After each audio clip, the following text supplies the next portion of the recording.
ಈ ವಾಕ್ಯವನ್ನು ಓದುವಾಗ ಕೀರ್ತನೆ 54. Hear my voice, Psalm 64. Hear my voice, O God, in my complaint, preserve my life from dread of the evil.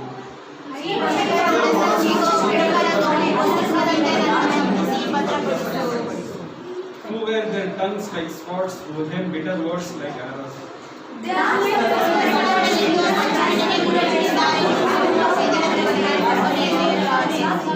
They hold fast to their evil purpose. They talk of lying snares secretly, thinking who can see them.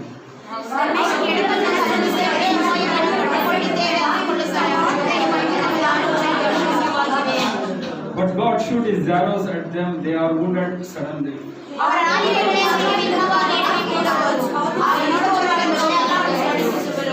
Then all mankind fears. They tell what God has brought about, the ponder what he has done.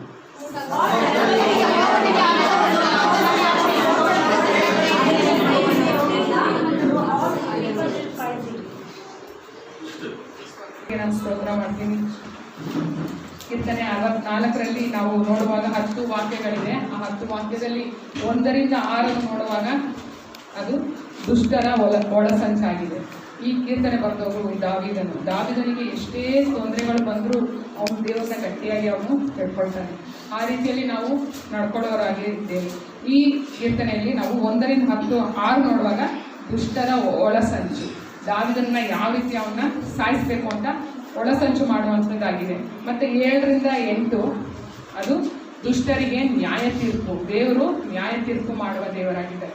ದುಷ್ಟರನ್ನ ಹಾಗೆ ಬಿಡಲ್ಲ. ನಾವು ಅನ್ಕೊಳ್ತೀವಿ ದುಷ್ಟರಿಗೆ ನೋಡಪ್ಪ ದುಷ್ಟರು ಎಷ್ಟು ಸಂತೋಷವಾಗಿದ್ದಾರೆ, ಆದರೆ ನೀತಿವಂತರು ಕಷ್ಟಪಡ್ತಾನೇ ಇದ್ದಾರೆ ಅಂತ ನಾವು ಅನ್ಕೊಳ್ತೀವಿ. ಆದರೆ ದುಷ್ಟರಿಗೆ ನ್ಯಾಯ ತೀರ್ಪಿದೆ ಅಂತ ನಾವು ಇಲ್ಲಿ 7, 8ನೇ ವಾಕ್ಯಗಳನ್ನು ನಾವು ನೋಡ್ತೀವಿ. ಮತ್ತು 9, 10ರಲ್ಲಿ ನಾವು ನೋಡುವಾಗ ನೀತಿವಂತರ ಕಷ್ಟಗಳ ಅಂತ್ಯನ ನಾವು ನೋಡ್ತೀವಿ. ನೀತಿವಂತರ ಕಷ್ಟಗಳನ್ನ ದೇವರು ಅಂತ್ಯ ಮಾಡುವಂಥ ದೇವರಾಗಿದ್ದಾರೆ. ನಮಗೆ ಸಂತೋಷವನ್ನು ಕೊಡುವ ದೇವರು ಆತನಾಗಿದ್ದಾನೆ.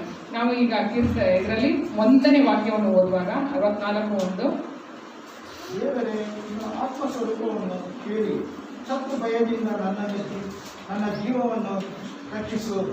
ಇಲ್ಲಿ ದಾವಿದನು ಏನ್ ಮಾಡ್ತಾನೆ ಅಂತಂದ್ರೆ, ದೇವರೇ ನನ್ನ ಆಪ್ತ ಸ್ವರವನ್ನು ಕೇಳಪ್ಪ, ನನ್ನ ಶಬ್ದವನ್ನು ಕೇಳು, ನನ್ನ ಕೂಗನ್ನು ಕೇಳು, ಶತ್ರು ಭಯದಿಂದ ನನ್ನ ಜೀವವನ್ನು ರಕ್ಷಿಸಪ್ಪ ಅಂತ ಅಂದ್ಬಿಟ್ಟು ನನಗೆ ಈ ಶತ್ರು ಭಯದಿಂದ ನನಗೆ ಬಿಡುಗಡೆ ಮಾಡುವಂತ ದಾವಿದನು ಕೇಳ್ತಾನೆ. ನೋಡಿ, ಅವನು ಎಷ್ಟು ದೊಡ್ಡ ಅರಸನಾಗಿದ್ರು ಅವನು ಎದುರುಕೊಳ್ತಾನೆ. ದೇವರ ಹತ್ರ ಅವನು ಕೇಳ್ತಾನೆ, ದೇವರೇ ನನಗೆ ಈ ಭಯದಿಂದ ನನ್ನನ್ನ ದೂರ ಮಾಡುವಂತ, ಇವತ್ತಿನ ದಿವಸ ಈ ಕೊರೋನಾದಿಂದ ನಮ್ಮನ್ನ ದೂರ ಮಾಡಪ್ಪ, ಇದೊಂದು ಭಯಂಕರವಾದ ಈ ಕಾಯಿಲೆಯಿಂದ ನಮ್ಮನ್ನ ದೂರ ಮಾಡು. ಭಯ ಭಯ ಭಯ, ಎಲ್ಲಿ ನೋಡಿದ್ರು ಭಯ, ಕೆಲ್ಸಕ್ಕೆ ಹೋದ್ರು ಭಯ, ಸ್ಥಳದಲ್ಲಿ ಯಾವುದೋ ಒಂದು ಅಂಗಡಿಗೆ ಹೋದ್ರು ಭಯ, ಎಲ್ಲಿ ಯಾರು ಬಂದ್ಬಿಡ್ತಾರೋ ಏನು ಅಂಟ್ಕೊಂಡ್ಬಿಡತ್ತೋ ಅಂದ್ಬಿಟ್ಟು ಒಬ್ಬೊಬ್ಬರಿಗೂ ಒಂದೊಂದು ಭಯ ಅಂತಂದ್ರೆ ಅಷ್ಟೊಂದು ಭಯ. ಆದರೆ ದೇವರು ಹೇಳ್ತಾರೆ, ಅಬ್ರಹಾಮನನ್ನು ನೋಡಿ ಭಯ ಪಡಬೇಡ ಅಂತ ದೇವರು ಹೇಳುವ ದೇವರಾಗಿದೆ. ಯಾಕೋಬನ್ನು ನೋಡಿ ಭಯ ಪಡಬೇಡ, ನೀನು ಐಗುಪ್ತ ದೇಶಕ್ಕೆ ಹೋಗು ಅಂತ ದೇವರು ಹೇಳ್ತಾರೆ. ಪೌಲನನ್ನು ನೋಡಿ ದೇವರು ಏನು ಹೇಳ್ತಾರೆ, ಭಯ ಪಡಬೇಡ, ನೀನು ಧೈರ್ಯವಾಗಿ ಮಾತಾಡುವುದು, ಭಯ ಪಡಬೇಡ. ಈ ಸತ್ಯವೇದ ನಾವು ನೋಡುವಾಗ ಭಯ ಪಡುವಂತ ದೇವರು ಎಲ್ಲೂ ಹೇಳಿಲ್ಲ. ನೀನು ಭಯ ಪಡಬೇಡ, ಧೈರ್ಯವಾಗಿರು, ಧೈರ್ಯವಾಗಿ ನೀನು ಮಾತಾಡು, ಧೈರ್ಯವಾಗಿ ನೀನು ಹೋಗು, ನಾವು ಕೆಲಸಕ್ಕೆ ಹೋಗ್ತೀವಿ, ಧೈರ್ಯವಾಗಿ ಹೋಗು ಅಂತ ದೇವರು ಹೇಳುವವರಾಗಿದ್ದಾರೆ. ನಾವು ಇವತ್ತಿನ ದಿವಸ ನಮಗೆ ಕಷ್ಟಗಳು, ದುಃಖಗಳು, ಕಣ್ಣೀರು, ಎಲ್ಲಾ ತರದ್ದು ತೊಂದರೆಗಳಿರುವಾಗ ಈ ಸಮಯದಲ್ಲಿ ನಾವು ಏನ್ ಮಾಡ್ಬೇಕು, ಧೈರ್ಯವಾಗಿರ್ಬೇಕು ಅಂತ ದೇವರು ಹೇಳ್ತಾರೆ. 2ನೇ ವಾಕ್ಯವನ್ನು ನಾವು ಓದುವಾಗ,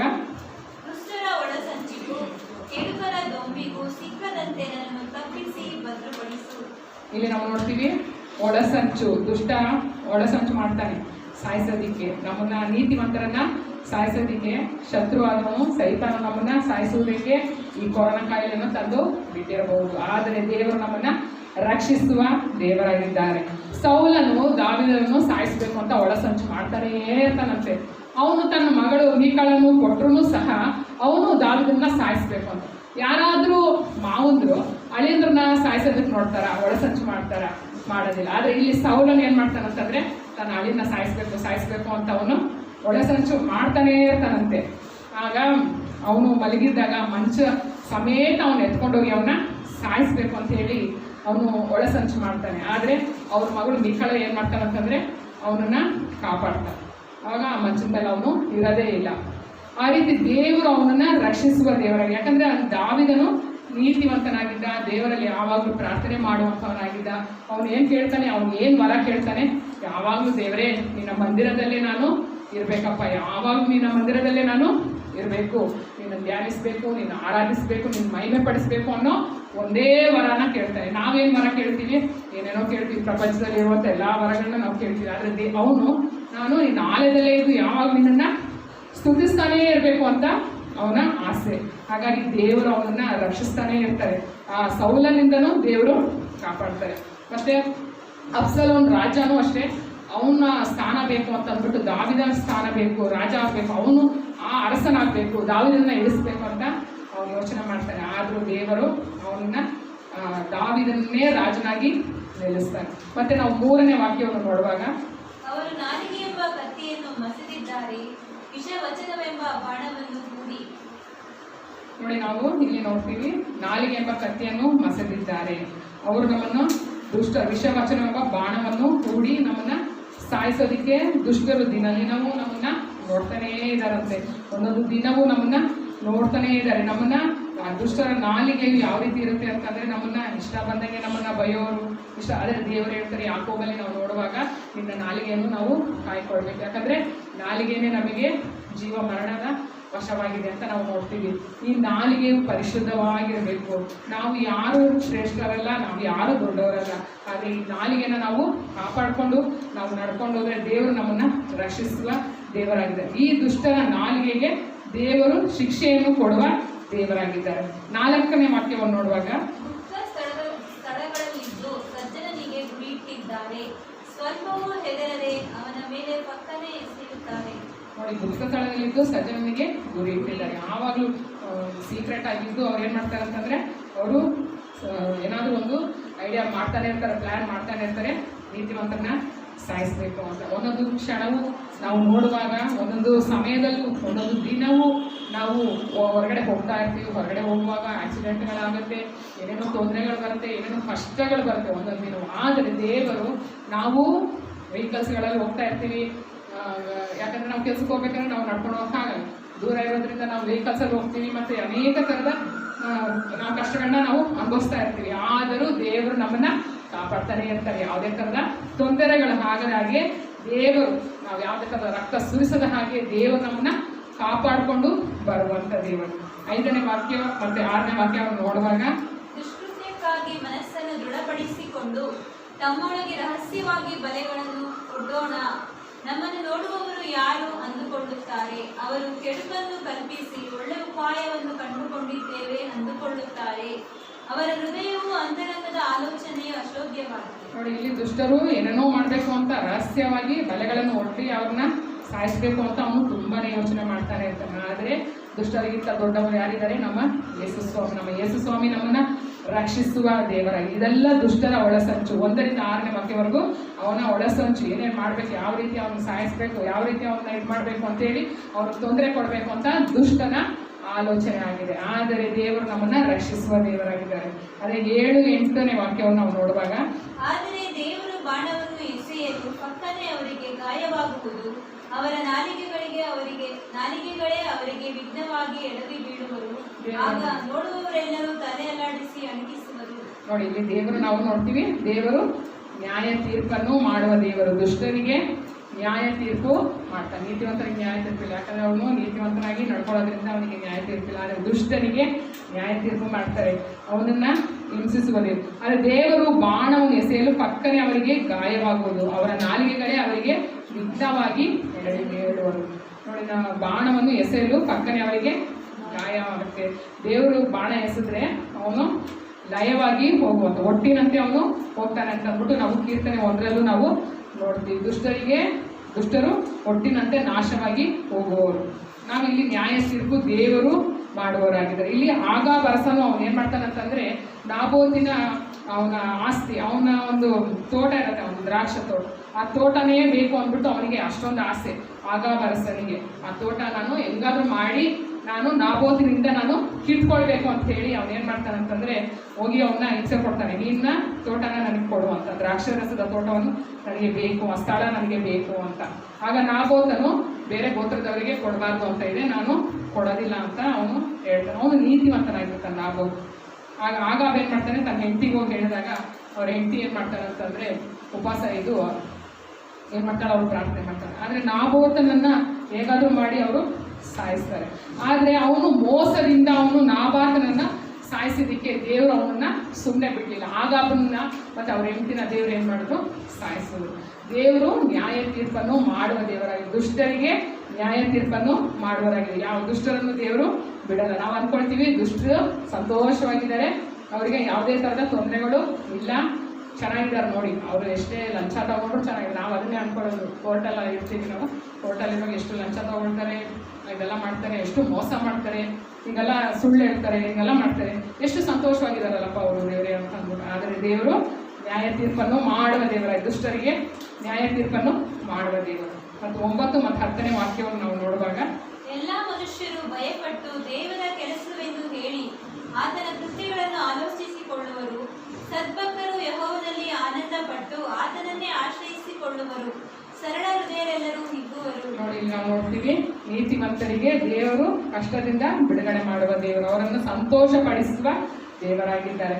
ನಾವು ಎಲ್ಲ ಮನುಷ್ಯರು ಭಯಪಟ್ಟು ದೇವರ ಕೆಲಸವೆಂದು ಹೇಳಿ ಆತನ ಕೃತ್ಯಗಳನ್ನು ಆಲೋಚಿಸಿಕೊಳ್ಳುವರು. ದೇವರ ಕೆಲಸ ಇದು.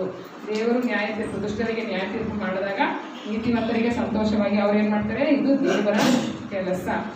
ಎಲ್ಲ ಮನುಷ್ಯರು ಭಯಪಟ್ಟು ದೇವರ ಕೆಲಸ ಅಂತ ಹೇಳಿ ಅವರು ಆಲೋಚಿಸಿಕೊಳ್ಳುತ್ತಾರೆ. ಸದ್ಭಕ್ತರು ಯೆಹೋವನಲ್ಲಿ ಆನಂದಪಟ್ಟು ಆತನನ್ನೇ ಆಶ್ರಯಿಸಿಕೊಳ್ಳುವರು. ನಾವು ಅಷ್ಟೇ, ನಾವು ಯಾವುದೇ ವಿಷಯಕ್ಕೂ ನಾವು ಸೋತು ಹೋದಾಗೆ ನಾವು ಅವನು ತಪ್ಪು ಮಾಡ್ತಾನೆ ಅಂತ ನಾವು ತಪ್ಪು ಮಾಡೋದಕ್ಕೆ ಹೋಗ್ಬಾರ್ದು. ದೇವರಿಗೆ ವಿಧೇಯರಾಗಿ ದೇವರು ಹೇಳಿದಂಥ ದಾರಿಯಲ್ಲಿ ನಾವು ನಡೆದ್ರೆ ದೇವರು ನಮ್ಮನ್ನು ರಕ್ಷಿಸುವ ದೇವರಾಗಿದ್ದಾರೆ. ಧರ್ಮೋಪದೇಶ ಕಾಂಡ 6:13 ನಾವು ನೋಡುವಾಗ,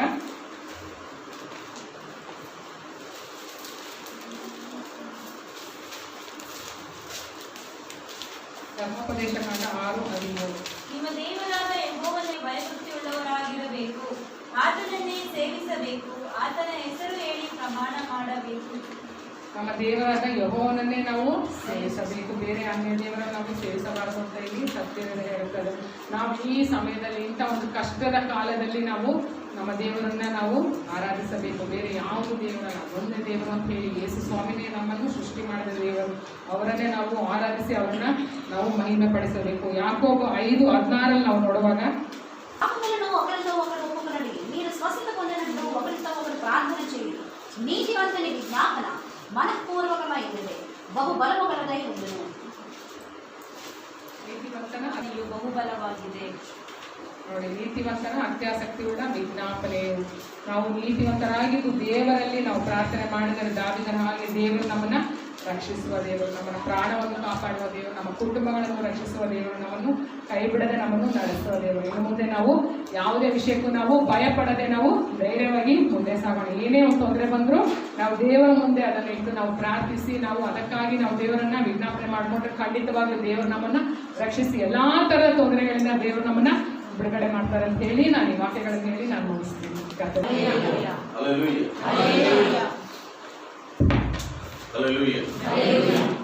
ಪರಿಶುದ್ಧವಾದ ಯೇಸು ಕ್ರಿಸ್ತನ ನಾಮದಲ್ಲಿ ಎಲ್ಲರಿಗೂ ಸ್ವಾಗತವನ್ನು ಹೇಳುತ್ತಾ ಆಮೇಲೆ ಬಹಳ ಮಂಕಾಗ್ಬಿಟ್ಟಿದ್ದೀರಾ. ಬಹಳ 3 ತಿಂಗಳು ಎಲ್ಲಿಂದ ದೂರವಾಗಿದ್ದೀರಿ? ಯಾರ್ಯಾರಾಗಿದ್ದೀರಿ? ಕೈ ತೋರಿಸಿ. ಭಯನ? ಆಮೇಲೆ ಭಯ ದೂರ ಹೋಗಿರೋರೆಲ್ಲರಿಗೆ ನಾನು ಇವತ್ತು ಹತ್ತಿರ ತರೋಕೆ ಇಷ್ಟಪಡ್ತಾ ಇದ್ದೀನಿ. ಆಮೇಲೆ ಪಾರ್ಕಿಂಗ್ ಲಾಟ್ ನೋಡಿದ್ದೀರಾ? Have you seen the parking lot? ಅಲ್ಲಿ ಏನಿರುತ್ತದೆ ಪಾರ್ಕಿಂಗ್ ಲಾಟ್ ಅಲ್ಲಿ? ಹೇಳಮ್ಮ ಸಾರಮ್ಮ, ನೋಡ್ಬೇಡ, ನೀನು ಹೇಳ್ಬೇಕು. ಗಾಡಿಗಳ ಬಗ್ಗೆ ಎಲ್ಲರಿಗೂ ಅನುಭವ ಉಂಟು. ಪಾರ್ಕಿಂಗ್ ಲಾಟ್ ಅಲ್ಲಿ ಗಾಡಿಗಳು ಏನಾಗಿರುತ್ತದೆ? What is their work? ನಿಂತಿರುತ್ತದೆ. ಒಂದು 6 ತಿಂಗಳು 5 ತಿಂಗಳು ಬಿಟ್ಟದ ಮೇಲೆ ಗಾಡಿ ಸ್ಟಾರ್ಟ್ ಮಾಡಬೇಕಂದ್ರೆ ಏನ್ ಬೇಕು? ಏನ್ ಬೇಕಮ್ಮ? ಪೆಟ್ರೋಲ್ ಇದ್ರು ಕೆಲವು ಗಾಡಿಗಳು ಸ್ಟಾರ್ಟ್ ಆಗಲ್ಲ. ಎಲ್ಲಿ ಪ್ರಾಬ್ಲಮ್? ಇಂಜಿನ್ ಪ್ರಾಬ್ಲಮ್ ಅಲ್ಲ, ದ ಇಗ್ನಿಷನ್, ಬ್ಯಾಟ್ರಿ. ಏನ್ ಮಾಡ್ಬೇಕು ಬ್ಯಾಟ್ರಿ ಅದು? ಇವತ್ತು ನಾವು ಚಾರ್ಜ್ ಹಾಕ್ಬೇಕು. 3 ತಿಂಗಳು ಬಹಳ ಜನ ಆಮೇಲೆ ಸಿಸ್ಟರ್ ಯಾರೋ ಸಹೋದರಿ ನಗ್ತಾ ಇದ್ದಾರೆ. ಆಮೇಲೆ ಹೇಗೆ ಸ್ಟಾರ್ಟ್ ಆಗ್ತೀರಾ? ಚಾರ್ಜ್ ಮಾಡಬೇಕು. ಆ, ಈ ದಿನ ಸಭೆ ಅಂದ್ರೆ ಏನು, ಸಭೆಯಲ್ಲಿರೋ ಶಕ್ತಿ ಏನು ಅಂತ ನಾವು ಮಾತಾಡೋಣ. Today God is going to talk what is the church, what is the power of the church. ಆಮೇಲೆ ಹಲ್ಲೆಲೂಯಾ. ವಾಕ್ಯದಲ್ಲಿ ಇರೋಣ. ಯಾಕೆ ನಾವು ಸಭೆಗೆ ಬರ್ಬೇಕು ಕುಮಾರ? ಯಾಕೆ ಸಭೆಗೆ ಬರ್ಬೇಕು? ಅಷ್ಟೇನಾ? ದೇವರ ಕಟ್ಟಳೆ ಸಭೆಗೆ ಯಾಕೆ ಬರ್ಬೇಕು? ನಾವೆಲ್ಲರೂ ಏಕ ಶರೀರವಾಗಿರೋದ್ರಿಂದ ನಾವು ಸಭೆಗೆ ಬರ್ಬೇಕು. ಆಮೇಲೆ ದೇಹಗಳು ಬೇರೆ ಆದರೂ ಆತ್ಮ ಒಂದೇ ಆಗಿದ್ವಿ. ಆಮೇಲೆ ಹಲ್ಲೆಲೂಯಾ. ಗ್ರೀಕ್ ಭಾಷೆಯಲ್ಲಿ ಸಭೆ ಅಂದ್ರೆ ಎಕ್ಲೇಶಿಯಾ ಅಂತ ಹೇಳಲ್ಪಡುತ್ತದೆ. ಎಕ್ಲೇಶಿಯಾ ಅಂದ್ರೆ ಸಭೆ, ಸಭೆ. ಆಮೇಲೆ ದ ಯೂನಿಯನ್ ಆಫ್ ಬಾಡಿ, ಎಲ್ಲಾ ದೇಹಗಳು ಒಂದಾದ್ರೆ ಅದು ಸಭೆ. ಆಮೇಲೆ ಈ ದಿನ ಸಭೆಯಲ್ಲಿ ಅನೇಕ ಸಭೆ ಬರುತ್ತಾ ಇದ್ದೀವಿ, ಆದ್ರೂ ಸಭೆಯಲ್ಲಿರೋ ಪ್ರಾಧಾನ್ಯತೆ ನಮ್ಗೆ ಗೊತ್ತಾಗುತ್ತಾ ಇಲ್ಲ. ಆಮೇಲೆ ನಾಟಕ್ಕಾಗಿ ಬರ್ತೀವಿ, ಪಾಸ್ಟರ್ನ ಸಹೋದರ ಸಹೋದರಿಯರ ಜೊತೆಲಿ ಭೇಟಿ ಮಾಡ್ಕೊಂಡು ಹೋಗ್ಬಿಟ್ರೆ ಫಿನಿಶ್. ಹೌದಾ ದೇವೇಂದ್ರ? ಕರೆಕ್ಟ್ ತಾನೆ? ಸಭೆ ಅಂದ್ರೆ ಅದಲ್ಲ ರೀ. ಸಭೆಗೆ ಬಂದರೆ ನಿನ್ನ ಜೀವನ ಬದಲಾವಣೆ ಆಗಬೇಕು. ಆಮೇಲೆ ನಿನ್ನ ಮಾತು, ನಿನ್ನ ದೃಷ್ಟಿ, ನನ್ನ ಆಲೋಚನೆಗಳು, ನನ್ನ ನಡೆ, ನನ್ನ ನೋಡಿ, ಆಮೇಲೆ your lifestyle should be changed. Praise the Lord. Hallelujah. ಆ ಸಭೆಗೆ ಬಂದಿರೋರು ಹೇಗಿರುತ್ತಾರೆ, ಹೇಗಿರ್ಬೇಕು? ಮೊದಲನೇದಾಗಿ ಕರೆಯಲ್ಪಟ್ಟಿರೋ ಜನರಾಗಿರ್ಬೇಕು. Called out people. ಭೂಲೋಕದ ಸಂಬಂಧಪಟ್ಟಿರೋ ವಿಷಯದಿಂದ ವ್ಯತ್ಯಾಸ ಪಟ್ಟಿರೋ ಜನರಾಗಿರ್ಬೇಕು. ಸೆಪರೇಟೆಡ್ ಪೀಪಲ್ ಆಗಿರ್ಬೇಕು. ಆಮೇಲೆ ಹಲ್ಲೆಲೂಯಾ. ವಾಕ್ಯದಲ್ಲಿರೋಣ. ಈ ದಿನ ಇವತ್ತು ನಿಮ್ಗೆ ಆಶೀರ್ವಾದ ಮುಂದೆ ಇರ್ಬೋದು. ಆದ್ರೂ ಸಭೆಗೆ ಬಂದಿರೋರು ಸಭೆಯನ್ನು ಏನ್ ಮಾಡಬೇಕು? ಒಂದು ಪ್ರಸಂಗಿ 5ನೇ ಅಧ್ಯಾಯ 1ನೇ ವಾಕ್ಯ ನೋಡೋಣ. ಎಕ್ಲಿಷಿಯಸ್ ಪ್ರಸಂಗಿ 5:1. ನೀನು ದೇವರ మందిరమునకు పోనప్పుడు నీ ప్రవర్తన జాగ్రత్తగా ఉన్నాదో లేదో నీవు చూచుకొను. ತಮಿಳಿಲ್ಯಾ? ತಮಿಳ್ ಪ್ರಸಂಗಿ ತಮಿಳಲ್ಲಿ ಏನ್ ಹೇಳ್ತಾರಮ್ಮ? ಪ್ರಸಂಗ ಇದೆಯಾ? ಬಹಳ ಒಳ್ಳೇದಾಗಿತ್ತು. Okay, read in English. Guard your steps. When we go to temple of God. We have to guard our, not our dress, not our attitude. We have to guard our steps. ದೇವಸ್ಥಾನಕ್ಕೆ ಹೋಗುವಾಗ ನಮ್ಮ ಹೆಜ್ಜೆಯನ್ನು, ಆಮೇನ್, ದೇವರು ಹೇಳ್ತಾ ಇದ್ದಾರೆ, ಭಯಭಕ್ತಿ ಉಳ್ಳ ಆತ್ಮದಲ್ಲಿರೋ ಪ್ರತಿಯೊಬ್ಬರು ಕೂಡ ಅವ್ರ ಹೆಜ್ಜೆಗಳನ್ನು ನಾವು ಕಾಪಾಡ್ಕೋಬೇಕು. ಆಮೇನ್. ಏನೋ ಬಂದಿದ್ದೀವಿ ಏನೋ ಹೋಗಿದ್ದೀವಿ ಅಂತಲ್ಲ. ಸಭೆಗೆ ಬಂದರೆ ನಿನ್ನ ಹೆಜ್ಜೆಗಳು ಯಾವ ರೀತಿಯಲ್ಲಿ ಇದ್ದಂತ ಗಮನಿಸಬೇಕು. ಆವಾಗ ನೀವು ಆಲಯಕ್ಕೆ ಬಂದರೆ ಕುಗ್ಗಿ ಹೋಗಿರೋ ಆತ್ಮನು ಚೈತನ್ಯವುಳ್ಳ ಆತ್ಮದಿಂದ ಈ ಉಜ್ಜೀವ ಇರಬೇಕು ಕೊನೆ ತನಕ. Nobody should be silent. ಮೌನವಾಗಿದ್ದರೆ, ನಾನು ಹೇಳಿದ್ದೀನಿ ಮೊನ್ನೆ ಮಾಲಾ ಸಹೋದರಿಗೆ 2ನೇ ಚಾಪ್ಟರ್ ನಮ್ಗೆ ಶುರು ಆಗಿದೆ ಇವತ್ತಿಂದ. ಆಮೇಲೆ ಮೊನ್ನೆಯಿಂದ ಹೋದವಾರದಿಂದ. ಯಾವ್ದಮ್ಮ? ಮುಂಚೆ ಇರೋ ಆರಾಧನೆ ಇನ್ನು ಮುಂದೆ ನನಗೆ ಬೇಕಾಗಿಲ್ಲ. ಇನ್ನು ಮುಂದೆ ನಾವೆಲ್ಲರ ಆರಾಧನೆ ಬೇರೆ ರೀತಿಯಲ್ಲಿರ್ಬೇಕು. ವಾಕ್ಯದಲ್ಲಿ ಕೂತಿಕೊಂಡ್ರೆ ವಾಕ್ಯದ ಮೇಲೆ ಗಮನ ಇರಬೇಕು. ನನ್ನ ಹೆಜ್ಜೆಗಳು ಹೇಗಿರ್ಬೇಕು? ಗಮನದಲ್ಲಿರ್ಬೇಕಾದ್ರೆ ನಿಮ್ಮ ಗಮನ ಎಲ್ಲಿರ್ಬೇಕು? ವಾಕ್ಯದಲ್ಲಿರ್ಬೇಕು. ಆಮೇಲೆ ವಾಕ್ಯದಲ್ಲಿದ್ದರೇ ಪರಲೋಕ ಸಂಬಂಧಿಯಾಗಿ ನಾವು ಮಾರ್ಪಡ್ತೀವಿ. ಇಲ್ಲಾಂದ್ರೆ ನಾಮಕಾರ್ಥ ಕ್ರೈಸ್ತವ ಕಾರ್ನಲ್ ಕ್ರಿಶ್ಚಿಯನ್ಸ್ ಆಗಿ ನಾವು ಮಾರ್ಪಡ್ತೀವಿ. ಆಮೇಲೆ ಯಾರನ್ನಾದ್ರೂ ಕೇಳಿದ್ರೆ ಕೈಯಲ್ಲಿ ಬೈಬಲ್ ನೋಡ್ತಾರೆ. ಎಲ್ಲಿ ಹೋಗಿ ಬರ್ತಾ ಇದ್ದೀರಾ? ಇಲ್ಲಿ ಹೋಗಿ ಬರ್ತಾ ಇದ್ದೀರಾ? ಅಮ್ಮ ಇಲ್ಲಿ ಹೋಗಿ ಬರ್ತಾ ಇದ್ದೀರಾ? ಅಷ್ಟೇ ಹೇಳ್ತೀವಿ. ಅಥವಾ ನನ್ನ ದೇವರ ಜೊತೆಯಲ್ಲಿ ಮಾತಾಡ್ಕೊಂಡು ಬರ್ತಾ ಇದ್ದೀವಿ ಅಂತ ಯಾರು ಕೂಡ ಹೇಳೋರು ಸಾಧ್ಯವಿಲ್ಲ. ಆಮೇಲೆ ದೇವರ ಜೊತೆಲಿ ಸಂಪರ್ಕದಲ್ಲಿರ್ಬೇಕು. ಯಾಕೆ ದೇವರ ಜೊತೆಲಿ ಸಂಪರ್ಕದಲ್ಲಿರ್ಬೇಕಂದ್ರೆ ನಮ್ಮ ರಾಜ್ಯ ಪರಲೋಕವಾಗಿದೆ, ನರಕವಲ್ಲ. ಆಮೇಲೆ ಈ ದಿನ ಅನೇಕರು ಭಯದಲ್ಲಿದ್ದಾರೆ. ಏನಿವತ್ತು? ಬಿಡಮ್ಮ, ಫಾದರ್ಸ್ ಡೇ. ಸೂರ್ಯಗ್ರಹಣ ಅಂತ 3 ದಿನದಿಂದ ಕಿಚ್ಚಾಡ್ತಾ ಇದ್ದಾರಮ್ಮ. ಗ್ರಹಣ ನಾವು ಸೂರ್ಯಗ್ರಹಣ ಹೊಡೆದು ಮಧ್ಯದಿಂದ ಬಂದಿದ್ದೀವಿ. We don't care about sun, we don't care about moon. Amen. We care about Lord Jesus Christ. Hallelujah. ನನ್ನ ಗಮನ ಯಾರಂದರೆ ಪರಲೋಕದಲ್ಲಿರುವ ಜೀವ ಸ್ವರೂಪಿಯಾಗಿರುವ ನಿಮ್ಮ ನಮ್ಮ ತಂದೆಯಾಗಿರುವ ಯೇಸು ಕ್ರಿಸ್ತ. ಆಮೆನ್. ಒಂದು ಕಾಲದಲ್ಲಿ ಸೂರ್ಯಗ್ರಹಣದಲ್ಲಿ ನನಗೆ 3 ಬೆಡ್ಶೀಟ್ ಹಾಕ್ಬಿಟ್ಟು ನನ್ನ ತಾಯಿ ಮಲಗಿಸ್ಬಿಟ್ಟಿದ್ದಾರೆ. ಏನಾದ್ರೂ ನನ್ನ ಮೇಲೆ ಏನೋ ದೋಷ ಇದ್ದರೆ ನಾನು ಸತ್ತೋಗ್ಬಿಡ್ತೀನಿ ಅಂತ. ಅನೇಕರಿದ್ದಾರೆ, ನಾನು ನೋಡಿದ್ದೀನಿ ಅನೇಕ ಈ ಫೇಸ್ಬುಕ್ ಅಲ್ಲಿ ಅನೇಕ ಕರ್ತನಾದ ಯೇಸು ಕ್ರಿಸ್ತನ ರಕ್ತದ ಬಳಿಯಲ್ಲಿ ಯಾರಿರುತ್ತಾರೋ ಲೋಕದ ಸಂಬಂಧಪಟ್ಟಿರೋದು ಯಾವ ಕಾಯಿಲೆ ಆಗಲಿ ಯಾವ ದೋಷಗಳಾಗಲಿ ನಿನ್ನ ಮನೆ ಬಾಗಿಲಲ್ಲಿ ಬರೋದು ಇರುತ್ತದೆ. ಯಾಕಂದ್ರೆ ಯೆಹೋವನು ಎದ್ದೇಳುವಾಗ ಅದರ ವೈರಿಗಳು ಹೌದಾ, ಮತ್ತೆ ಆತನ ಪ್ರೀತಿ ಮುದ್ದಾದ ಮಕ್ಕಳಾಗಿ ನಾವು ಎದ್ದೇಳುವಾಗ ಇದೆಯಾ ಕಾನ್ಫಿಡೆನ್ಸ್? ಕಾನ್ಫಿಡೆನ್ಸ್ ಇರ್ಬೇಕಂದ್ರೆ ನೀವೊಂದು ಮಾದರಿಯಾಗಿರ್ಬೇಕು. Let us come to the word. Amen. ವಿಮೋಚನ ಕಾಂಡ 3ನೇ ಅಧ್ಯಾಯ 1ರಿಂದ ಓದೋಣ. ನಿರ್ಗಮಕಾಂಡ 3 ಅಧ್ಯಾಯ. ಮೋಶೆ ತನ್ನ ಮಾವನಾಗಿರುವ ಮಿದ್ಯಾನರ ಒಂದು ನಿಮಿಷ ದಯವಿಟ್ಟು ಲಾಸ್ಟ್ ಎಲ್ಲ ಕನ್ನಡ ಓದೋಣ. It's supportive for me.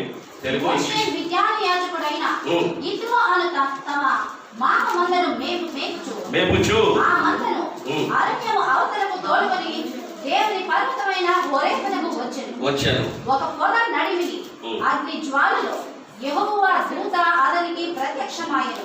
అతడు చూచినప్పుడు అగ్ని వలన ఆ పొద మండుచుండెను గాని పొద కాలిపోలేదు.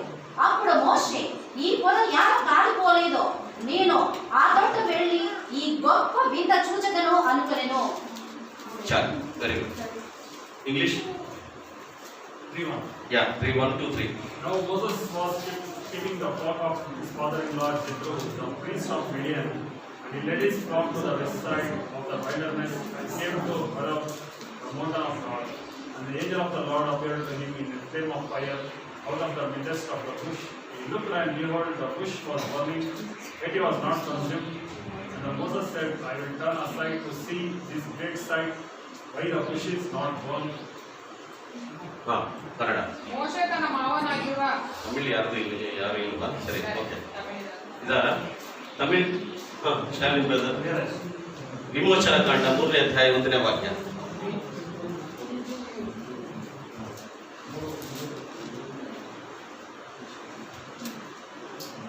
அதற்கு தேவன் இருக்கிறவராக இருக்கிறேன் என்று மோசேயுடனே சொல்லி இருக்கிறேன். ಇಲ್ಲ 3:1 3ನೇ ಅಧ್ಯಾಯ 1ನೇ ವಾಕ್ಯ. மோசே மீதியான் தேசத்து ஆசாரியர்களிருந்த தன் மாமனாகிய எத்ரோவின் ஆடுகளை மேய்த்து வந்தான்.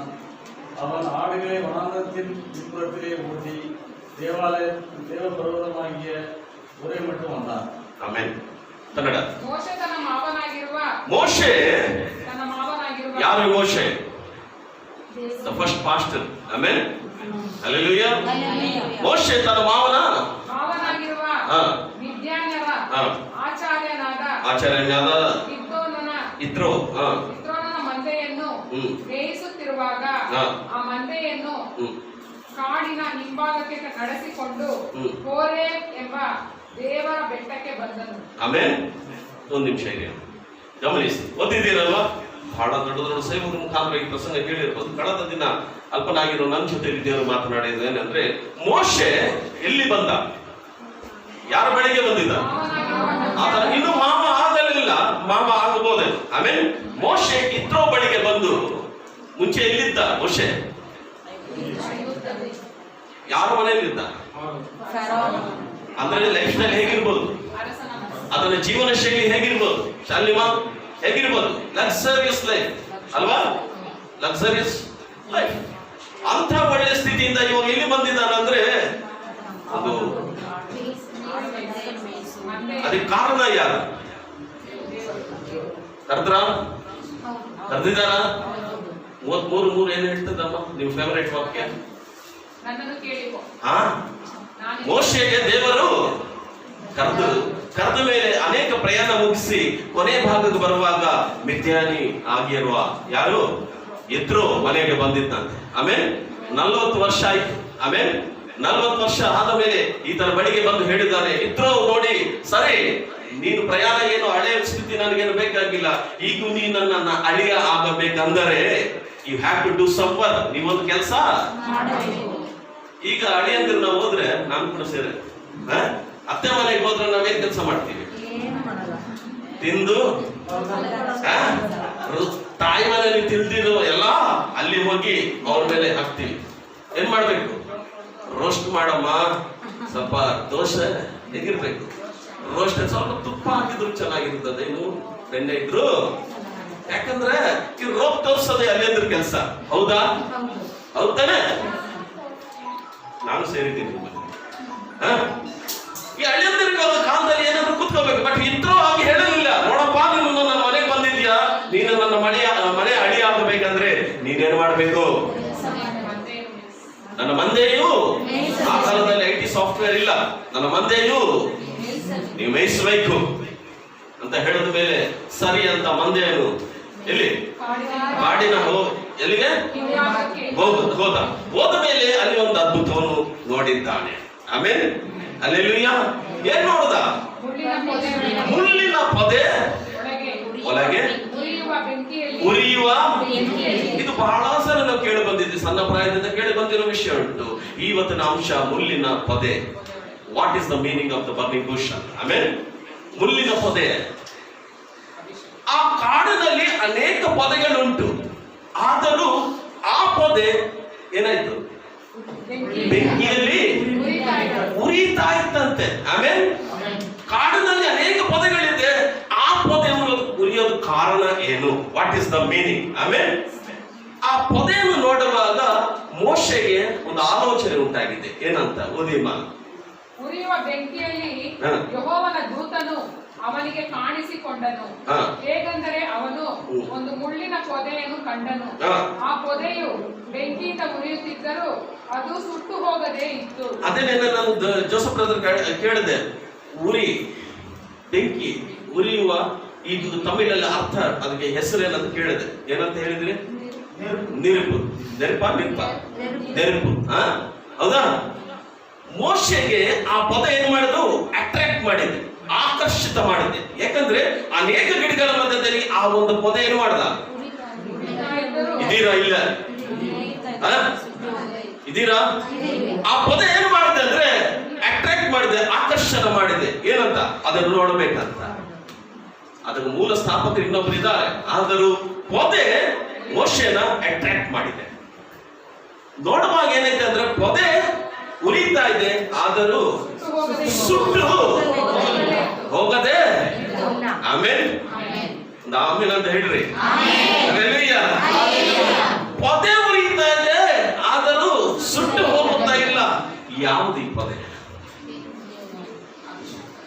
ದೇವರ ಆಲಯ ಒಂದು ಪೊದೆಯಾಗಿ ಉರಿತಾ ಇದೆ. Church is the burning fire. ಇವತ್ತೊಂದು ಸಾಕ್ಷಿ ಕೂಡ ಅನೇಕ ವರ್ಷಗಳ ಮುಂಚೆ ರವಿಯ ಮುಖಾಂತರವಾಗಿ ಇಲ್ಲಿ ಸ್ಥಾಪಿಸಲ್ಪಟ್ಟಿದ್ದ ಒಂದು ವಾಕ್ಯ ಇವತ್ತಿಗೆ ಬಂದಿದೆ ಕೆಲಸ. ಆಮೇಲೆ ಅಲ್ಲೆಲೂಯ್ಯ. ಸಭೆ ಏನಾಗಿದೆ? ಉರಿಯುವ ಪೊದೆಯಾಗಿದೆ. ಆಮೇಲೆ ಈ ಪೊದೆ ಮೋಶೆಗೆ ಏನು ಮಾಡಿದ ಗೊತ್ತಾ? ಆಕರ್ಷಿತ ಮಾಡಿದೆ. ಅಲ್ಲೆಲೂಯ್ಯ.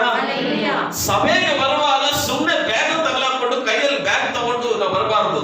ಸಭೆ ನಿಮ್ಮನ್ನು ಆಕರ್ಷಿತ ಮಾಡಬಹುದು. ಆಮೇಲೆ church should be attract to you. ದೇವರು ನಿಮ್ಮನ್ನು ಕರೆಯಬೇಕಂತೆ. ವಾಕ್ಯವು ಸಭೆಯನ್ನು ನಾವು ನೋಡಿ ಓಡಿ ಬರಬೇಕಂತೆ. ಅಲ್ಲೆಲೂಯ್ಯ. ಆಮೇಲೆ ಅಲ್ಲಿ ಉರಿತಾ ಇದೆ, ಅದು ಸುಟ್ಟು ಹೋಗೋದಿಲ್ಲ. ಯಾಕಂದ್ರೆ ಇನ್ನು ಆ ಪೊದೆ ಏನುಂಟು? ಜೀವ.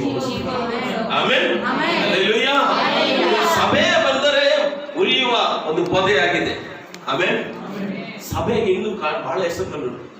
ಪ್ರಕಾಶವುಳ್ಳ ಸಭೆ ಆಗಿರಬೇಕು. ದೇವರ ರಕ್ತದಿಂದ ತೊಳೆಯಲ್ಪಟ್ಟಿರೋ ಸಭೆ ಆಗಿರಬೇಕು.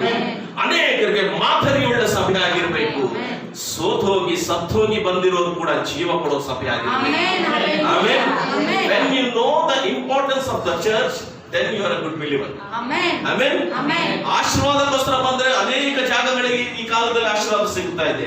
ಆದ್ರೂ ನೀವು ಬರುತ್ತಾ ಇರುವ ಸಭೆಗೆ ಏನು ಒಂದು ಸ್ಪೆಷಾಲಿಟಿ ಇದೆ ಅಂತ ನೀವು ಹೇಳಬೇಕು ಇವತ್ತಿನ ಮುಂದೆ. ಆಮೇಲೆ ನಾವು ಕೂತಿಕೊಂಡಿರೋ ಆರಾಧನೆ ಮಾಡ್ತಿರೋ ಸಭೆಯಲ್ಲಿ ನನ್ನ ದೇವರು ಎಷ್ಟು ಸಾಮರ್ಥ್ಯವುಳ್ಳ ದೇವರು ಅಂತ ಅನೇಕರಿಗೆ ಹೇಳಬೇಕಂತಾನೆ ಇವತ್ತು ಈ ಉರಿತಾ ಇರೋ ಪೊದೆ ಬಳಿಗೆ ನಿಮ್ಮನ್ನು ದೇವರು ಕರೆದಿದ್ದ. 15 ನಿಮಿಷದಲ್ಲಿ ಮುಗಿಸ್ತೀರಿ. ಉರಿಯುತ್ತಿರುವ ಉರಿಯುತ್ತಿರುವ ಸಭೆ ಪೊದೆಯಲ್ಲಿದ್ದರೆ ನಾವು ಉರಿತಾ ಇರ್ಬೇಕಾ? ಕಳೆದ 3 ತಿಂಗಳಲ್ಲಿ ಏನಾಗಿದ್ದೀರಿ? ಆಗಿದ್ದೀವಲ್ಲ? ಇನ್ನು ಮುಂದೆ ಉರಿತಿರುವ ಹೇಳೋ ಧೈರ್ಯ ಇರ್ಬೇಕು ನಮ್ಗೆ. ಉರಿತಿರುವ ಸಿಸ್ಟರ್, ಉರಿತಿರುವ ಬೆಂಕಿಯಲ್ಲಿರುವ ನಮ್ಮ ಸಭೆ. ಯಾವುದು ನಿಮ್ಮ ಸಭೆ? ಹೋಲಿ ಸ್ಪಿರಿಟ್ ಚರ್ಚ್ ಅಂತ ನನ್ನ ಹೆಸರು ಇರ್ಬೋದು, ಆದ್ರೂ ನನ್ನ ಸಭೆ ಉರಿತಿರುವ, ಬೆಂಕಿಯಲ್ಲಿರುವ, ಹೊಗೆಯಾಗಿರುವ ನನ್ನ ಸಭೆ. ಇವೊಬ್ಬರು ವೈದಿಕವಾಗಿ ಹೇಳಬೇಕು. ಆಮೇಲೆ ಜನರು ನೋಡಿ ಹೇಳುತ್ತಾರೆ, ಬೆಂಕಿಯುಳ್ಳ ಸಭೆಯಲ್ಲಿದ್ದರೆ ಇವ್ರ ಮೇಲೆ ಕೂಡ ಅದೇ ಬೆಂಕಿ, ಅದೇ ಬೆಂಕಿ, ಅದೇ ಬೆಂಕಿ. ಇವರನ್ನು ಮುಟ್ಟೋದು ಸಾಧ್ಯವಲ್ಲ. ಯಾರು ಮಾತನಾಡ್ತಾರೆ? ದೇವರ ಲೋಕದಲ್ಲಿರೋನು. ಆಮೇಲೆ ಹಲ್ಲೆಲೂಯಾ. ಅಷ್ಟೇನಾ ನಮ್ಮ ದೇವರಿಗಿರೋ ಕ್ವಾಲಿಟೀಸ್? ಅಷ್ಟೇನಾ? ಪೊದೆ ಅಟ್ರಾಕ್ಟ್ ಮಾಡಿದಮ್ಮ. ಈಗ ನನ್ನ ದೇವರು ಯಾರಂತ, ಪೊದೆಯಲ್ಲಿರೋ ದೇವರು ಯಾರಂತ ನಿಮ್ಮನ್ನು ತಿಳಿಸ್ತಾ ಇದ್ದೀನಿ. ಹಿಬ್ರಿಯರ್ ಬರೆದ ಸುವಾರ್ತೆಯಲ್ಲಿ, ಹಿಬ್ರಿಯರ್ ಬರೆದ ಪತ್ರಿಕೆಯಲ್ಲಿ 12ನೇ ಅಧ್ಯಾಯ, ದ ಬುಕ್ ಆಫ್ ಹಿಬ್ರಿಯರ್ಸ್ 12ನೇ ಅಧ್ಯಾಯ 29ನೇ ವಾಕ್ಯ. ಹಿಬ್ರಿಯರು 12:29. అందువలన మనము నిశ్చలమైన రాజ్యమును పొంది దైవ కృప కలిగి ఉందము. ಯಾಕೆಂದರೆ ನಮ್ಮ ದೇವರು 12:29. అవునా? ಓದಿ. ಯಾಕಂದರೆ ನಮ್ಮ ದೇವರು ಏನಾಗಿದ್ದಾರೆ? ಹಲ್ಲೆಲೂಯಾ. ಇಲ್ಲೇ ನೋಡಿ, ಬೈಬಲ್ ಇಲ್ಲೇ ಇದೆ. ಆಮೇಲೆ ಯಾರು ನಮ್ಮ ದೇವರು? ಬೆಂಕಿಯ ಅಗ್ನಿಯ ಕೆಂಡ ಅಲ್ಲ. ಆಮೇಲೆ ಅನೇಕರು ಅಗ್ನಿಯನ್ನು ನೋಡಿ ಏನ್ ಮಾಡ್ತಾ ಇದ್ದಾರೆ ಈ ಕಾಲದಲ್ಲಿ? ಪೂಜೆ ಮಾಡೋರಿದ್ದಾರೆ, ಅಗ್ನಿ ಮಾಡೋರಿದ್ದಾರ? ಇದಾರ ತಾನೆ? ನನ್ನ ದೇವರು ಅಗ್ನಿನೂ ಅಲ್ಲ, ದಹಿಸುವ ಅಗ್ನಿ ಆಗಿದ್ದಾರೆ. God